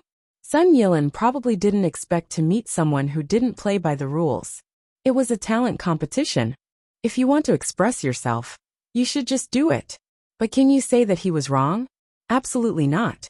Sun Yilin stared at the book in Luo Jinghua's hand and frowned. He seemed to be very conflicted. The people who were watching the fun at the gate of Duke Dinghua's mansion began to jeer. They asked Luo Jinghua not to do such a boring thing, and quickly do something serious. Luo Jinghua didn't care. He just smiled and looked at Sun Yilin. "Brother-in-law, do you accept it or not? Please tell me." Who was Sun Yilin? How could he marry off his little sister so easily just because of 2 books? He was determined. Yes. Anyway, his little sister was going to get married. Sun Yilin reached out to take the book. At this time, Luo Jinghua suddenly took back his book. "Brother-in-law, you have to make way." Even Sun Yilin couldn't help but grit his teeth. He looked like a mellow and refreshing person. But there was actually a time when he was so slippery. She snatched the book away, and with a light flick of her wrist, she covered the book with the red silk again. She turned around and waved her hand behind her back. "Open the door and make way." Her expression and tone were not very pleasant. This result was completely unexpected. The #1 young master of the capital was so easily bought. "Jinghua, what book did you give to Mr. Sun?" Could it be that even young Master Sun couldn't refuse this unique book? Chen Jingmin narrowed his eyes slightly and pondered for a moment. "Did cousin Jinghua give me the Kun Fong Qiu?" Luo Jinghua smiled, apparently agreeing with Chen Jingmin's guess. Only then did everyone remember that Sun Yilin was famous for being a love-struck fool. It shouldn't be an ordinary beauty chart, right? Our young Master Lin wouldn't be interested in an ordinary beauty chart, right? Of course it wasn't an ordinary beauty chart. That was a beauty chart created by Jingwan. Few people who loved flowers could refuse it, let alone young Master Lin, who had ulterior motives towards Jingwan. When Sun Yilin saw the small fine brushwork on the cover, and the 3 words Kun Fong Qiu, he had already determined who wrote this book. He had long heard that 2 extraordinary beauty charts had come out from Luo Shangshu's hands, and had been shamelessly divided by the Grand Secretary and the Minister of Works. Whether it was extraordinary or Jingwan had made a move, it was impossible for Sun Yilin not to be moved. No matter how difficult it was for his brother-in-law, his younger sister had to go out. Why not accept the benefits? His younger sister would also understand. When the people waiting in Sun Yijia's small courtyard found out that the bridegroom had broken into the small courtyard, even Sun Yijia, who was worried that Luo Jinghua would be ruthlessly embarrassed, had the thought of how could it be so fast in her heart. According to Sun Yilin's ability, it didn't make sense for him to be defeated so quickly. Otherwise, why would there be only 2 obstacles? They had high expectations for Sun Yilin, and were very confident in him. After listening to the servant girl's report, everyone was silent. 2 books were enough to send the bridegroom away. Was our young Master Lin too easy to send away? Or was his opponent too powerful? What kind of book was it? No one saw the cover, but some people guessed that it was a beauty chart. As soon as the servant girl's voice fell, laughter sounded in the room. It turns out that in young Master Lin's eyes, his younger sister isn't even worth 2 ordinary beauty charts. It seemed that they were criticizing Sun Yilin, but no one could tell that they were mocking Sun Yijia. Outsiders said that young Master Lin doted on his younger sister the most, but in reality, that was just the case. Sun Yijia, who was covered with a red veil, smiled. Fifth brother was probably angered by Jinghua. However, when she thought that the person who would become her husband was already outside the small courtyard, she couldn't help but feel nervous, and her palms were faintly sweating. The people blocking the small door were basically all women. In comparison, they were more difficult to deal with, because there were some people who said that they were joining in the fun, but in reality, they were deliberately looking for trouble. It just so happened that on this big day, you couldn't reprimand them. The bridegroom's bridegroom was too stingy with all kinds of difficulties and teases. The bridegroom was too stingy with all the red envelopes on him. Even the smile on Luo Jinghua's face disappeared, not to mention his brothers. Each and every one of them was infuriated. However, this was a group of women. They couldn't do anything to them. However, some people acted as if they didn't see their expressions and still had a smiling look on their faces. This block lasted for nearly an hour. It was almost the auspicious time to go out. Sun Yijia was extremely resentful. In the past, they would find trouble with her. She had endured it when she saw that the big day was around the corner. However, today they wanted to make it impossible for her to go out. She would record this account and slowly settle it after today. However, these people didn't dare to really miss the auspicious time. It was one thing to make things difficult for them, but it was another thing to make things difficult for them. When Duchess Ding came to settle the account after autumn, it would be enough for them to suffer. Alas, forget it. It seems that our bridegroom is really, Many people also covered their mouths and laughed. However, we are willing to let them go. I just don't know if the bridegroom has moved our sister Jia. Listening to Luo Jinghua being made things difficult for her, Sun Yijia would have stood up several times if it weren't for the old maid gently pressing her haircut. She was a bride and needed to be reserved. She couldn't appear to be anxious. Otherwise, she didn't know how she would be made up. Today, she had to take every opportunity. Second brother, give me the guqin. Luo Jingming took down the guqin case from his back, opened it, and took out the guqin. He closed the case and placed the guqin on the table. He and another person held the guqin at both ends, temporarily acting as a temporary guqin table. Everyone knew what he was going to do. It wasn't that he had never played the guqin at this time before, but it was still relatively rare. However, everyone was curious about what song he would play. Luo Jinghua looked very calm at this time. The anger in his eyes had disappeared. He lowered his eyes slightly and looked at the guqin strings. He suddenly felt that his sister was actually very right. If he had been a little embarrassed before, his heart was exceptionally calm at this moment. His wife was bullied, so naturally he had to make up for it. Thinking back to the few times he met Yijia, his sister might have exaggerated, but it was undeniable that Yijia was really a good girl. Moreover, he seemed to have unintentionally fallen in love with her. His fingers began to slide on the guqin strings, and decadent music poured out. Accompanied by the sound of the guqin, his lips opened and closed. There is a beauty. I can't forget her. I haven't seen her for a day. I miss her like crazy. The phoenix soars, seeking the phoenix from the four seas. Unfortunately, the beauty is not at the eastern wall. Replacing words with guqin, I write my heart. When will I see Sushi? She comforts me. Willing words match her virtue, we will go hand in hand. Unable to fly together, she causes me to fall. The lingering sound of the guqin, the cadence, and the bold and explicit lyrics. This famous song was basically known by everyone present. It was called A Phoenix Seeking a Phoenix. But who was the one who wrote that poem? Wasn't it a little too? That's right. Jingwan knew that there was also a famous song called The Phoenix Seeking the Phoenix. The tune was roughly the same, but the only difference was that there were no lyrics. So for Sun Yijia's sake, Jingwan once again went against her will and copied the lyrics of The Phoenix Seeking the Phoenix. At that moment, this person was all about being reserved. He paid attention to the artistic conception of hugging the pipa and covering half of his face. Not many people could write lyrics like this, let alone read it out in public. In the official circle, Luo Jinghua was definitely the first to do so. Perhaps after this, there would be people who would scold him for being improper and insulting to the refined culture. However, right now, everyone was stunned. Even those who knew that Luo Jinghua was going to play the guqin didn't know that there was an even bigger surprise.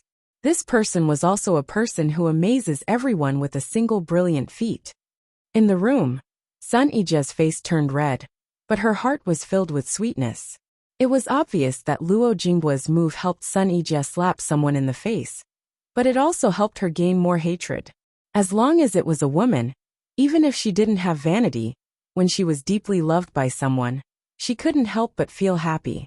They were born in the inner residence, grew up in the inner residence, and still lived in the inner residence after they got married. If they had an ordinary life, perhaps they would just pass it like that. However, when they were young, few people didn't yearn for love. At this time, someone had indeed obtained something that they might not be able to obtain in their lifetime. How could they not be jealous and hate? How could they not want to replace him?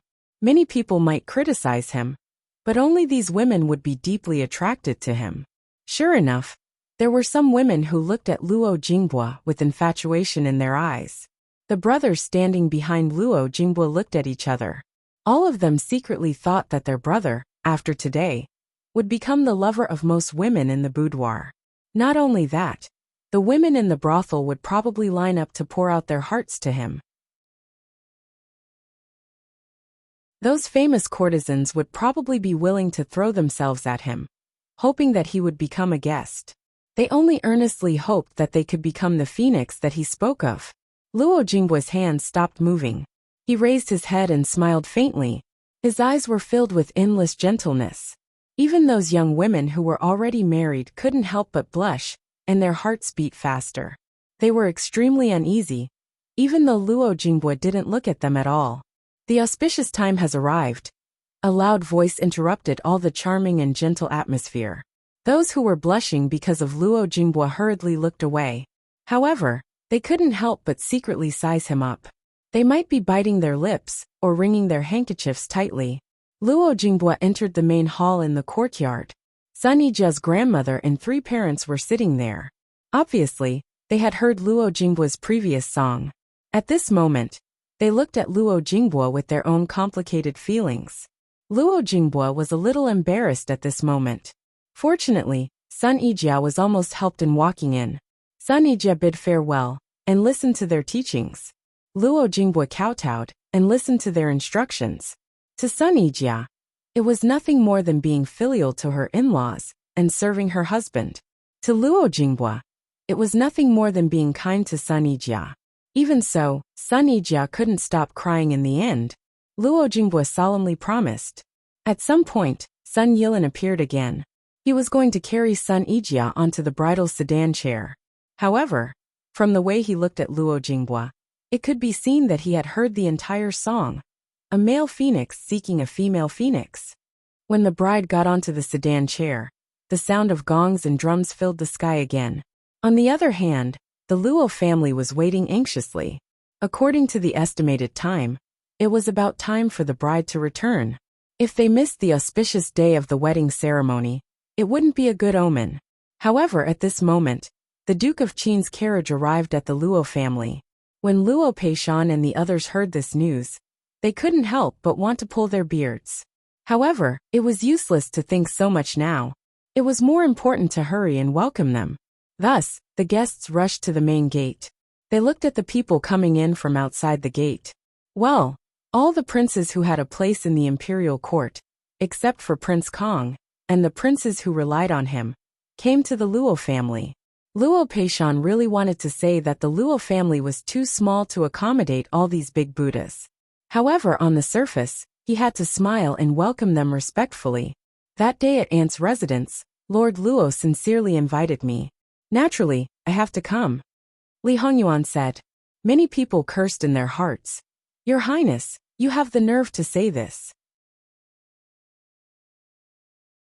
Not to mention other things, even if the emperor invited you, you might not even respond. You said so much to give Luo Peishan face. Who knows if he just came here to join in the fun, because he didn't want to go to Duke Dinggua's mansion. However, when the people heard the list of gifts that Li Hongyuan often gave, their expressions were wonderful. Not to mention that he directly gave tens of thousands of taels of gold as a gift. There was also a pile of good things. Moreover, just by hearing the name, they knew that some of the things were bestowed by the emperor. Was it really appropriate for him to give them out casually? Moreover, he was so generous. Did he really have no place to spend his money? Not to mention others. Li Hongming and the other brothers looked at Li Hongyuan strangely. When these brothers got married, He just gave some gifts as a token of appreciation. Now he was so generous. What did he want to do? However, before they could continue, there was a noise outside the gate. It turned out that the bride was back. On a day like today, even the noble princes had to retreat and make way for the bride. Sun Yijia got out of the sedan chair and was stuffed with a piece of red silk. The other end of the red silk was naturally in Luo Jingbuo's hand. Fortunately, the auspicious time was just right. Luo Jingbuo held Sun Yijia's hand and walked into the wedding hall. These nobles who were willing to stay to watch the ceremony naturally quickly added chairs for them. Today there was no place for them to sit on the main seat. As for those who were unwilling to watch the ceremony, there were naturally servants to lead them to other places. Li Hongyuan stayed. Although this person was still considered gentle at this moment, his presence was still very strong. It made the lively and festive atmosphere drop a little. What was the meaning of watching his fiancée go through the wedding ceremony with another man? However, Li Hongyuan did not have any self-awareness at all. He supported himself with one hand on the armrest of the chair. 3 parts laziness, 3 parts leisure, 3 parts indifference. And there was also a hostility that prevented strangers from getting close. No matter how strong Li Hongyuan's presence was at this moment, he could only be ignored. In the loud and clear voice of the master of ceremonies, the wedding ceremony officially began. There were a lot of people inside and outside the wedding hall. They gradually moved their attention away from Li Hongyuan and gradually laughed. They watched the lively scene and cheered from time to time. Li Hongyuan's gaze landed on Jingwan. That's right. It was because she was here that he had to endure this noisy atmosphere. The ceremony is done. Send them to the bridal chamber. Then, the newlyweds were escorted in the direction of the bridal chamber. Jingwan followed, but Li Hongyuan was still sitting in the same place. It seemed that he had no intention of leaving. Luo Peishan came forward, but before he could get close, Li Hongyuan waved his hand and sent him away. Well, even if this person was a guest in someone else's residence, he did not have the slightest self-awareness. You still had to follow his instructions. Soon in the wedding hall, there were only Li Hongyuan sitting and eunuch Mu, who had been pretending to be a wooden stake behind her all the time. The closest person to them was the maid standing outside the door. Where is Li Hongming? He went to the garden. The 4th young lady of the Luo family also went to the garden. Li Hongyuan sneered. He knew that Li Hongming would not let go of this opportunity. https://www.bicken.com/11/11807/6653036. HTML. Click here to report an error. No registration required. We will deal with it as soon as possible. After reporting, please wait patiently and refresh the page. Please remember the domain name of this book. www.bicken.com. Com mobile version reading URL. mbicken.com. You're tuning in to the Earbook Haven YouTube channel. Don't forget to subscribe and join us on this journey to catch the most captivating stories.